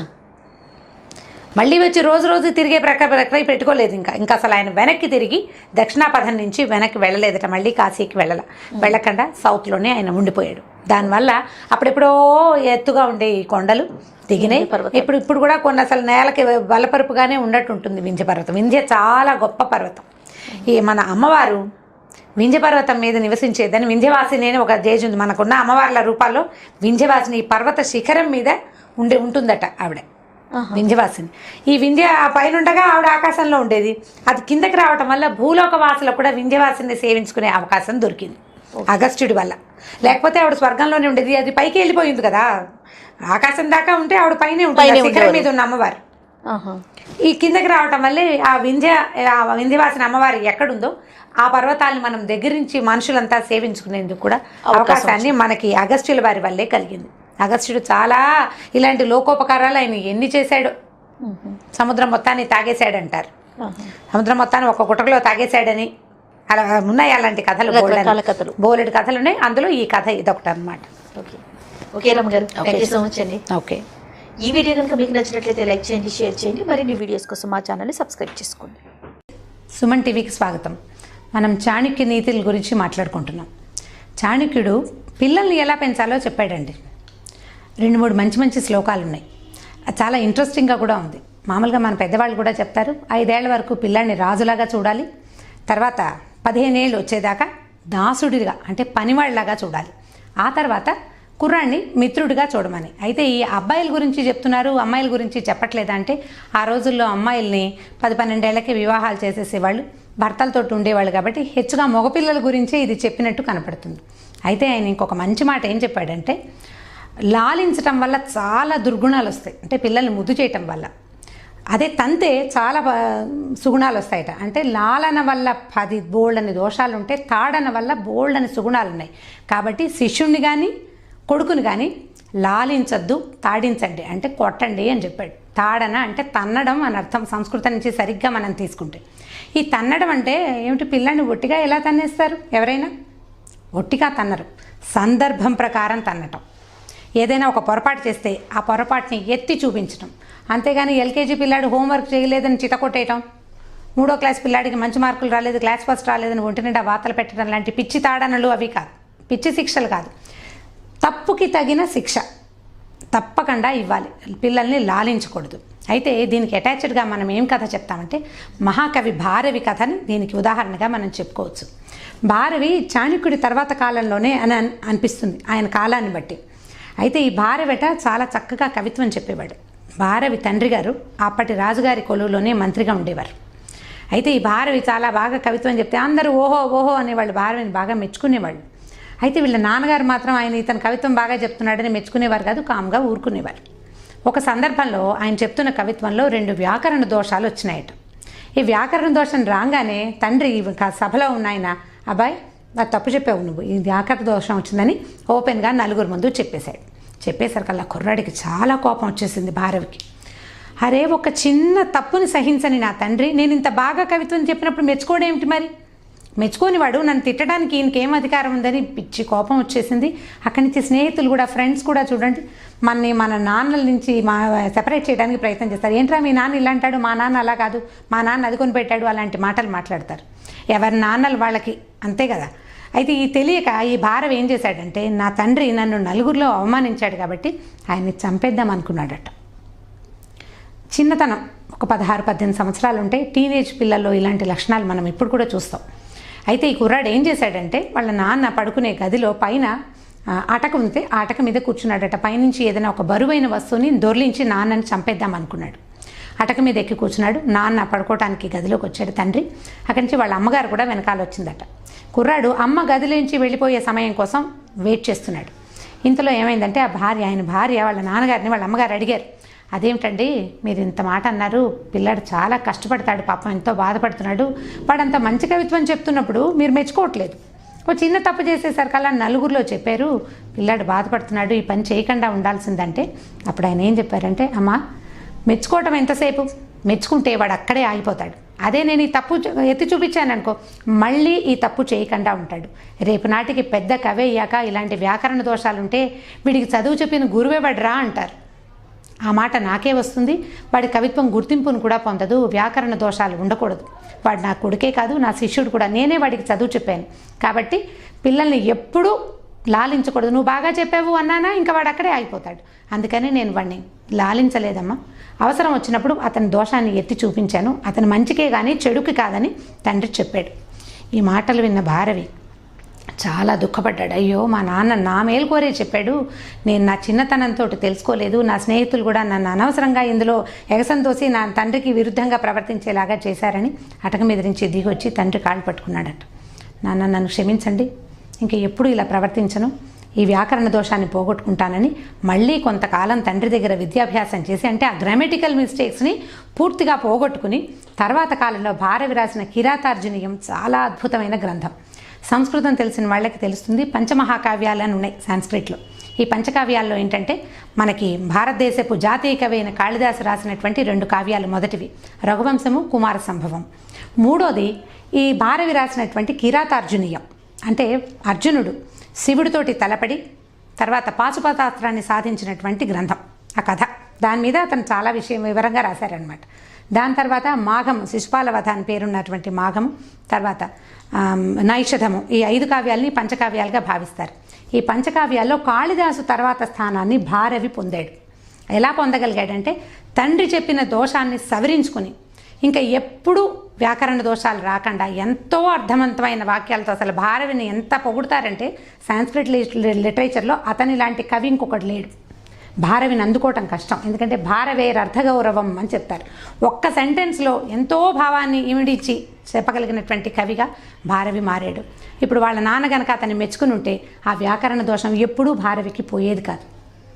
అందుకని పిల్లల్ని 5-6 ఏళ్ళు వచ్చే వరకు ముద్దు చేయండి. ఆ తర్వాత నుంచి చిన్న పొన్న తప్పులు చేసినా క్షమించద్దు, ఈ తప్పు చేయకూడదని గట్టిగా చెప్పటం. నలుగురిలో చెప్పకూడదు, ఎవరి ముందు చెప్పకూడదు, ఎప్పుడు మెచ్చుకోవాలి, బాగా ముద్దు చేయాలి, అలాంటి ఉద్దేశాలు కలిగి ఉండద్దు. పిల్లలు సహజంగా ఏదో చూస్తాం, స్కూళ్ళల్లో చేర్పిస్తాం, చదివిస్తారు. లాలించడం అంటే అదే లాలన. సమయానికి ఆహారం ఇవ్వటం, సరిపడా నిద్రపోనివ్వటం, చక్కని చదువును అందించటం, ఈ లాలన సరిపోతుంది. అంతేగాని పిల్లల తప్పుల్ని కప్పిపుచ్చటం కానీ, వాళ్ళు తప్పు చేసినా పర్వాలేదు చిన్నతనమేనని సర్ది చెప్పడం కానీ చేయకుండా తప్పులకి తగిన శిక్షణ కనుక ఇస్తే 16-17 ఏళ్ళు వచ్చేసరికల్లా పిల్లలు బుద్ధిమంతులుగా మారతారు. ఆ తర్వాత పెద్దవాళ్ళు అయ్యాక భారవి లాంటి ఘనత కాకపోతే వాడికి తగిన ఘనతని కుర్రవాడు సాధించగలుగుతాడు. కాబట్టి ఎప్పుడూ పిల్లల్ని అతిగా ముద్దు చేయకూడదు. ఇది విద్యార్థులకు కూడా, టీచర్లు కూడా కాస్త బ్రైట్ స్టూడెంట్ తప్పులు చేస్తే అరే కనీసం నలుగురిలో కాకపోతే విడిగా ఆయన అబ్బాయి ఈ తప్పు చేస్తున్నావు ఇలా చేయొద్దు అని వాడిని దండించి వాడిని సరైన మార్గంలో పెట్టాల్సిన అవసరం గురువులకి, తండ్రులకి. ఇందులో తల్లులు కానీ ఇంకోళ్ళు కానీ భాగస్వాములుగా లేరండి. పూర్తిగా ఇది తండ్రిది, గురువుదే బాధ్యత. అది చాణక్యుల వారు స్వయంగా చెప్పిందే. కాబట్టి ప్రతి వాళ్ళు దీన్ని కొంచెం అర్థం చేసుకుని ఈ రకంగా పిల్లల్ని ముందుకు తీసుకెళ్తే బాగుంటుంది. ఈ వీడియో కనుక మీకు నచ్చినట్లయితే లైక్ చేయండి, షేర్ చేయండి. మరిన్ని వీడియోల కోసం సుమన్ టీవీని సబ్స్క్రైబ్ చేసుకోండి. Welcome to Suman TV. ఈరోజు నాతో పాటు రమగారు ఉన్నారు. నమస్తే రమగారు. నమస్తే జయ. రమగారు, సాధారణంగా ఇంట్లో మనం చూసుకుంటే గాల్లో మేడలు కట్టేస్తుంటారు కొంతమంది. అన్నీ ఊహించేస్తారు, ఎప్పుడో ఏదో జరుగుతుంది, నేను పెద్ద అయిపోతాను, చాలా మంచి ఉద్యోగం వచ్చేస్తుంది. ఫర్ ఎగ్జాంపుల్ చెప్తున్నాను, ఒక పెద్ద బిల్డింగ్ కట్టేసుకుంటాను, ఇలా ఉంటాను, అలా ఉంటాను, ఊహలు అనమాట. మన ఊహల్ని మన పిల్లలు కూడా దాంట్లోనే జీవించేస్తూ ఉంటారు, ఊహల్లోనే జీవించేస్తూ ఉంటారు. సాధ్యపడవచ్చు లేదా పడకపోవచ్చు. ఇదైతే కరెక్ట్ పద్ధతి కాదేమో అనిపిస్తూ ఉంటుంది నాకు, గాల్లో మెడలు కట్టడం అనేది. దీన్ని మనం ఎలా కంట్రోల్ చేయాలి, పిల్లలకి ఎలా ఆప్ చేయాలి మనం? అంటే ఇది మంచిది కొన్ని విషయాల్లో, పనికిరాదు కొన్ని విషయాల్లో. ఇప్పుడు హై ఆస్పిరేషన్స్ అంటే భవిష్యత్తు మీద ఆశ తప్పకుండా ఉండాలి, లేకపోతే మనం పని చేయలేం కదా. అది పాజిటివ్గా భవిష్యత్తు మీద ఆశ అంటే ఇప్పుడు ఎగ్జామ్ పాస్ అయ్యాక ఒక పరీక్ష రాస్తున్నాడు అనుకుందాం, ఎవడో ఒక కుర్రాడు. ఈ ఎగ్జామ్ అయ్యాక ఇంటర్వ్యూస్ వస్తాయి, రకరకాల కాల్ లెటర్స్ వస్తాయి, ఇంటర్వ్యూలు వస్తాయి. ఓ ఇంటర్వ్యూ అది ఫేస్ చేయడం, ఉద్యోగం రావటం, అంత మటుకు ఓకే. ఉద్యోగం వచ్చిన తర్వాత తను ఉండబోయే ఊరు, కొనబోయే ఇల్లు, కట్టుకోబోయే బట్టలు, వాటన్నిటి మీద కూడా ఆలోచిస్తుంటే ఈ ఊహ పెరిగే కొందికి ప్రజెంట్ సిచ్యువేషన్ మీద నుంచి దాటిపోతాం. మీరు అన్నట్టు పాజిటివ్గా ఉండాలి. ఎలా? ఇప్పుడు ఎగ్జామ్ అనుకున్నాం, అతను చదివితే అదే బాగా చదివి అప్పుడు ఊహించుకోవాలి, ఈ ఎగ్జామ్ నేను పాస్ అవుతాను, నెక్స్ట్ స్టెప్ ఏంటని. ఈ చదవటం అనేది వదిలేసి నేను పాస్ అయిపోతాను, ఆ ఉద్యోగం చేసేస్తాను, ఇంత శాలరీ వచ్చింది, పెళ్లి చేసుకుంటాను, ఓ పెళ్ళం వస్తుంది, లేదా ఇల్లు కడతాను, ఈ ఊహలు కాదు కదా. అది నేను అనేది. అంటే ఎప్పుడైనా ముందుకు ఊహించాల్సిందే, అది తప్పదు, అది అవసరం. కాకపోతే చెయ్యాల్సిన పని మానేసి ముందుకు వెళ్ళకూడదు. అది ఇప్పుడు తండ్రులు కానీ తల్లులు కానీ ఇంట్లో ముందు ఊహలు కనుక చేసి మాట్లాడుతుంటే పిల్లలు కూడా అలా ఊహిస్తారు. ఒకటి. రెండోది, పిల్లలు కొంతమందికి ఏంటంటే రకరకాల కథలు చదవటం వల్ల కొత్త ఆలోచనలు వస్తాయి కదా, ప్రజెంట్ సిచ్యువేషన్ వదిలిపెట్టేసి ముందుకెళ్తూ ఉంటారు, స్వారీ చేస్తారనమాట, ఊహల మీద ముందుకెళ్ళిపోతూ ఉంటారు. అయితే ఈ వెళ్ళిపోయేటప్పుడు ఏమవుతుందంటే ఒకచోట ఎక్కడ ఆగాలో పిల్లలకి తెలియదు, పెద్దవాళ్ళకి కొంత తెలుస్తుంది. ఎందుకంటే మనం ప్రాక్టికల్గా అనుభవించేది, కష్టపడేది, ఇబ్బంది పడేది పెద్దవాళ్ళు కదా, పిల్లలకి అర్థం కాదు. మనం ఏం చేయాలంటే ఇంత మటుకే ఊహించు, ఇంతకంటే ఊహించకూడదు. ఈ 4 రోజులు గడిచాక ముందు ఈ పులుసుతో ఈ ముద్ద మింగు, ఇది మింగిన తర్వాత అప్పుడు పెరుగన్నం అని చెప్తూ ఉండాలి. అయితే కథలు చెప్తాం కదా మనం, అందులో ఇట్లాంటి కొన్ని కథలు ఉన్నాయి. బృహత్ కథ కథాచరిత సాగరం అని సంస్కృతిలోవే కథలు చాలా బాగుంటాయి, అన్ని కొన్ని తెలుగులో కూడా ఉన్నాయి. దాంట్లో నుంచి ఒక కథ చెప్దాం, ఇంట్రెస్టింగ్ గా ఉంటుంది. ఇది పెద్దవాళ్ళకి పిల్లలకి కూడా, మరి చిన్న పిల్లల కోసం అని అనుకోవద్దు. ఏదైనా మనం హెచ్చుగా ఊహిస్తున్నప్పుడు నువ్వు ఆ పేలపిండి బ్రాహ్మణ కథలాగా చేస్తున్నావు అని మనం గుర్తు చేయొచ్చు అనమాట. అలాంటి స్టోరీ. ఒక ఊళ్ళోనట ఒకడు కొంచెం పేద బ్రాహ్మడు, కాస్త ఆశపోతనమాట. అతను పక్క ఊళ్ళో భోజనానికి ఎవరో పిలిచారు, బ్రాహ్మణ భోజనం అని పిలిస్తే ఇతను అక్కడికి వెళ్ళాడు. వెళ్ళేసరికల్లా వాళ్ళు ఏం చేశారు, చక్కగా ఫుల్గా భోజనం పెట్టారు. మధ్యాహ్నం దాకా అక్కడ ఉన్నాడు. వాళ్ళు ఏం చేశారంటే, అయ్యగారు పేలపిండి ఉందండి మా ఇంట్లో, ఎవరికైనా ఇద్దామనుకున్నాము, మీరు పట్టుకెళ్తారా అని అడిగాడు. బెల్లం కలిపారా అని అడిగాడు ఆయన. బెల్లం కలపలేదండి, పచ్చి పేలాలు పేలాలు వేయించి పిండి చేశారు. నువ్వు కావాలంటే బెల్లం కలుపుకుని కుడువులు చేసుకోవచ్చు, లేదా ఒట్టి పేలపిండి బెల్లం నెయ్యి కలుపుకుని ఒట్టిగా తినచ్చు. పేలపిండి అంటే అర్థమైంది కదా, జొన్న పేలాలతోటి వాటితోటి చేస్తారు. సరే, ఒక కుండ నిండా పేలపిండి పోసారు వాళ్ళు. పోసి ఆ కుండనెత్తి బ్రాహ్మణ చేతిలో పెట్టారు. దండం పెట్టి ఏదో ₹1 దక్షిణ ఇచ్చారు. వెళ్ళి రండి, మళ్ళీ అవసరమైతే పిలుస్తామన్నారు. ఈ బ్రాహ్మడు ఈ పేలపిండి చంకలో పెట్టుకుని వెళ్తున్నాడు. కొంచెం దూరం వెళ్ళాక ఏమైంది, మధ్యాహ్నం ఫుల్గా భోజనం చేశాడు కదా, 3:30 అయ్యేసరికి నిద్ర వస్తున్నట్టుంది అతనికి నడుస్తుంటే. 2 గంటలు పడుకుని కొద్దిగా చల్లబడ్డాక అప్పుడు వెళ్దాం అనుకున్నాడు. ఈ వెళ్తున్న దారిలో ఏవో చెట్లు చేమలు ఉంటాయి కదా పల్లెటూళ్ళంట, చిన్న అడవి లాంటిది ఉందన్నమాట. సరే, ఒక చింత చెట్టు కనపడింది. సరే, చింత చెట్టు అంటే పెద్దగా దట్టంగా ఉంటే కిందంతా నీడ ఉంటుంది. ఈ పేలపిండి కుండని తువ్వాలకు కట్టి దాన్ని వేళ్లాడేశాడు పైన. కుండ కింద పెడితే ఏ పురుగో పొడి ఏదైనా ముట్టుకుంటాయి కదా, కుక్కలు నక్కలు లాంటివి వచ్చి వాసన చూస్తాయి, కుక్కలు వస్తే మరీ పాడైపోతుంది. అందుకని కొంచెం పై ఎత్తుకి వేళ్లాడేశాడు, బాగా చేతికి అందేలాగా. ఆ బ్రాహ్మడు సామాన్యమైన వాడే, పొడుగాటి వాడి పైన ఎక్కడో ఒకట్లా కొంచెం చేతికి అందేటట్టు కట్టాడు. సరే, ఏం చేస్తాడు, ఈ కింద కాస్త కాళ్ళు చప్పుకుని పడుకుని ఆ కుండకేసి చూస్తుంటే, ఆహా, 10 రోజులకి సరిపడా భోజనం దొరికింది కదా, సాయంకాలాలు ఎంచక్క అంత బెల్లం కలుపుకుని నెయ్యి వేసుకుని తింటే ఇక రాత్రి భోజనం తగ్గిపోతుంది, రాత్రి బియ్యం తగ్గిపోతాయి, రాత్రికి అంత అన్నం తినాలి. మామూలుగా అయితే పేలపిండి తింటే ఇంతే, మజ్జిగన్నం తింటే సరిపోతుంది, ఇది హెవీగా ఉంటుంది అనమాట అని ఆలోచించాడు. ఆలోచిస్తే అప్పుడు అతనికి అలా ఊహలు సాగుతున్నాయి అనమాట. నిద్ర బాగా పట్టలేదు, ఊహిస్తున్నాడు. కరువు రోజులు, ఆహారానికి బోల్డ్ అంత డిమాండ్ ఉంది. ఇప్పుడు కొన్నాళ్ళకి ఇంకా కరువు పెరిగి పేలపిండికి డిమాండ్ గనక వస్తే, ఒకవేళ పేలపిండి ఎన్ని డబ్బులకు అమ్ముతాం, $1 అమ్మటం, పేలపిండి అమ్మగా వచ్చిన డబ్బులతోటి 2 మేకలు గనక, ఒక ఆడని మొగని గనక కొనుక్కుంటే, ఈ 2 ఆడ మగ ఊరుకుంటాయి ఏమిటి, 6 నెలలు అయ్యేసరికి పిల్లల్ని పెట్టవు, చెరుకో 2, 3, 4 పిల్లల్ని పెడతాయి. 4, 6 పిల్లలు అయిన తర్వాత ఈ 2 పెద్ద మేకల్ని అమ్మేసి ఓ గేదెని కొనుక్కోవాలి. గేదె కూడా ఏళ్ళకి 2 ఏళ్ళకి ఓసారి ఇంతుంది.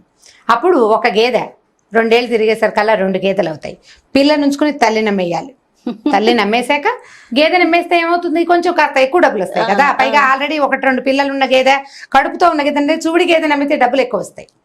చూడి గేదె అంటే మరి కన్నాకు ఈనిన తర్వాత బోల్డ్ పాలు ఇస్తుంది కదా. సో అప్పుడు వచ్చే డబ్బులతోటి ఒక చిన్న ఎడ్ల జత ఒక దాన్ని కొనుక్కుంటే చాలా బాగుంటుంది. ఈ ఎడ్ల జతను కొనుక్కున్న తర్వాత ఊళ్ళో మడకలు కడతారు, అంటే నాగలు కట్టి దున్నుతారు కదా. ఆ పొలం పనులకి 4-5 సంవత్సరాలు, 4-5 నెలలు, ఏళ్ల దాకా ఆయన ఆలోచించలే. నెలలు తిప్పేసరికల్లా ఏమవుతుంది, ఈ పొలాల్లో దున్నుతుంటే ఎక్కడో ఒక చోట నాకు లంకె బిందెలు దొరుకుతాయి.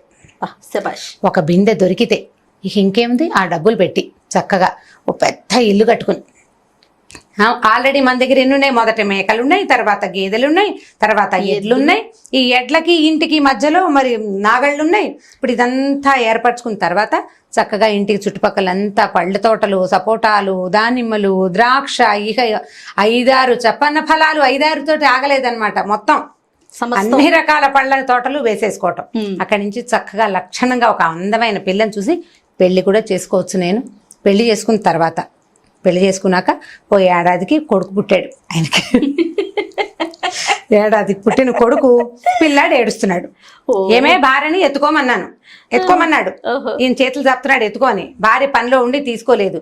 మాట వినవా అని పక్కనున్న కర్రతోటి ఫెడేయమని ఒకటి కొట్టాడు భార్యని. ఈ కొట్టిన కర్ర దెబ్బ ఎక్కడ పడింది, పేలపిండి వేలాడేసాడు చూడకుండా దాని మీద పడింది. ఆ కుండ పగలటం ఏంటి, దబ్బమని మొత్తం పిండి అంత పేలపిండి అంటే డస్టీగా ఉంటుంది కదా. ఈయన మొహం నిండా పడింది, మొత్తం కుండ బద్దలై అంతా కింద మీద అయిన తర్వాత అప్పుడు ఆయనకి తను ఎక్కడున్నానో జ్ఞాపకం వచ్చిందనమాట. ఇప్పుడు పేలపిండితో మొదలుపెట్టిన కథ దాంతోటే ఎండ్ అయిపోయింది. కనీసం గుప్పెడు పేలపిండి సాయంకాలం తినడానికి కూడా మిగలేదు. కుండ పైనున్న కుండని కనుక పగలగొడితే అందులో ఏం మిగలదు కదా, మొత్తం నేలపాలైపోతుంది. మొత్తం పిండి అంతా నేలపాలయ్యాక ఆ మొహం మీద పడ్డారు చిటికెడు. నోట్లో వేసుకున్న బెల్లం లేదు అందులో, అది తీయగా ఉండదు, చప్పగా ఉండి దగ్గు గొట్టొచ్చేస్తుంది. మంచినీళ్ళు కావాలి. సరే, ఇంకేం చేశాడు, అయ్యో దేవుడా నేను ఊహించి ఉన్నది కూడా పాడు చేసుకున్నానే అని ఏం చేశాడు, ఆ కుండ అక్కడ వదిలిపెట్టేసి ఆ తువ్వాలు మాత్రం నెత్తిన మీద కప్పుకుని మెల్లిగా ఇంటి దారి పట్టాడు. ఇప్పుడు గాలిలో మేడలు కడితే మనం ఎక్కడున్నామో అక్కడే ఉండిపోతాం. ముందుకి వెళ్ళడానికి మేడ కట్టకూడదు, మెట్లు ఎక్కాలి. ఒక మెట్టు ఎక్కితే అప్పుడు పైకి వెళ్తాం, ఇంకో మెట్టు ఎక్కితే ఇంకా పైకి, వరుసగా మెట్లు ఎక్కుతూ వెళ్ళిన వాడే గాలిలో ఉన్న మేడని చేరగలడు, కానీ కింద నుంచి దాని ఎత్తును గురించి ఆలోచించేవాడు చేరలేకపోతాడు. పదే పదే పిల్లలకి ఇలాంటి కథలు చెప్తే ఎక్కువ స్ట్రెచ్ చేయొద్దు. ఏ ఆలోచన అయినా పరీక్ష బాగా రాయటం, దానికోసం మనం ఏం చేయాలి, అంత మటుకే చేయాలి. ఎగ్జామ్ అయిపోయి మార్కులు వచ్చేసిన తర్వాత అప్పుడు ఇంకో దాని గురించి ఆలోచించాలి. ముందే భవిష్యత్తుని ప్లాన్ చేసుకుంటే ఎలా ఉంటుంది? అంత ప్లాన్ చేయకూడదు, కొద్దిగా వేగ్గా ప్లాన్ చేసుకోవాలి. ఇలా ఒక్కొక్కటి నిదానంగా, మా ఇంట్లో ఉండే మేడ, దాని మా మేడ, దాని మెట్లు, దాని పక్కన ఉండే చెక్క రైలింగు, ఇవన్నీ ఆలోచించకూడదు. అవి ఆలోచించడం వల్ల ఏమవుతుందంటే మొదటికి మోసం వస్తుంది అన్నమాట. కానీ వినటానికి నవ్వు తెప్పించేలాగా ఉన్నా కూడా కథ చాలా నిగూఢ అర్థం ఉంది. ఆలోచింపజేయాలి. అదే ఆలోచిస్తే తల్లులందరూ దయచేసి ఆలోచించి, అంటే ఆగాలి, తల్లులు కాదు తండ్రులు కూడా. ఎగ్జాక్ట్లీ. అమ్మ నాన్న ఇద్దరు ముందు మీరు గాల్లో మేడలు కట్టకండి. పిల్లలకి అలాంటి హ్యాబిట్ చేయకూడదు. ఒకవేళ వాళ్ళకి అలాంటి హ్యాబిట్ ఉంటే ఇలాంటివి చెప్పి ముందుకు వెళ్ళకూడదు. ఇక్కడ ఇవాళది కావాలి, ఇవాళ రేపు ఎల్లుండి వరకే ప్లానింగ్, దానికి ఒక లిమిట్ పెట్టుకోవాలి అని చెప్తుంటే బాగుంటుంది. మంచి కదా, ఇది చెప్పడానికి బాగుంటుంది. ఎప్పుడైనా పిల్లలు కానీ పెద్దవాళ్ళు కానీ ఓవర్ యాక్షన్ చేసినప్పుడు గుర్తు చేయడానికి పింగళ వారి పేకిలాగా ఈ కథ కూడా చెప్పుకోవచ్చు అన్నమాట. ఎక్సలెంట్ స్టోరీ రమ్మగారు, చాలా బాగుంది, ఆలోచింప చేసేలాగా. ఇంకొక స్టోరీతో మళ్ళీ కలుద్దామండి. తప్పకుండా నమస్తే. ఈ వీడియో కనుక మీకు నచ్చినట్లయితే లైక్ చేయండి, షేర్ చేయండి. మరిన్ని వీడియోస్ కోసం మా ఛానల్ని సబ్స్క్రైబ్ చేసుకోండి.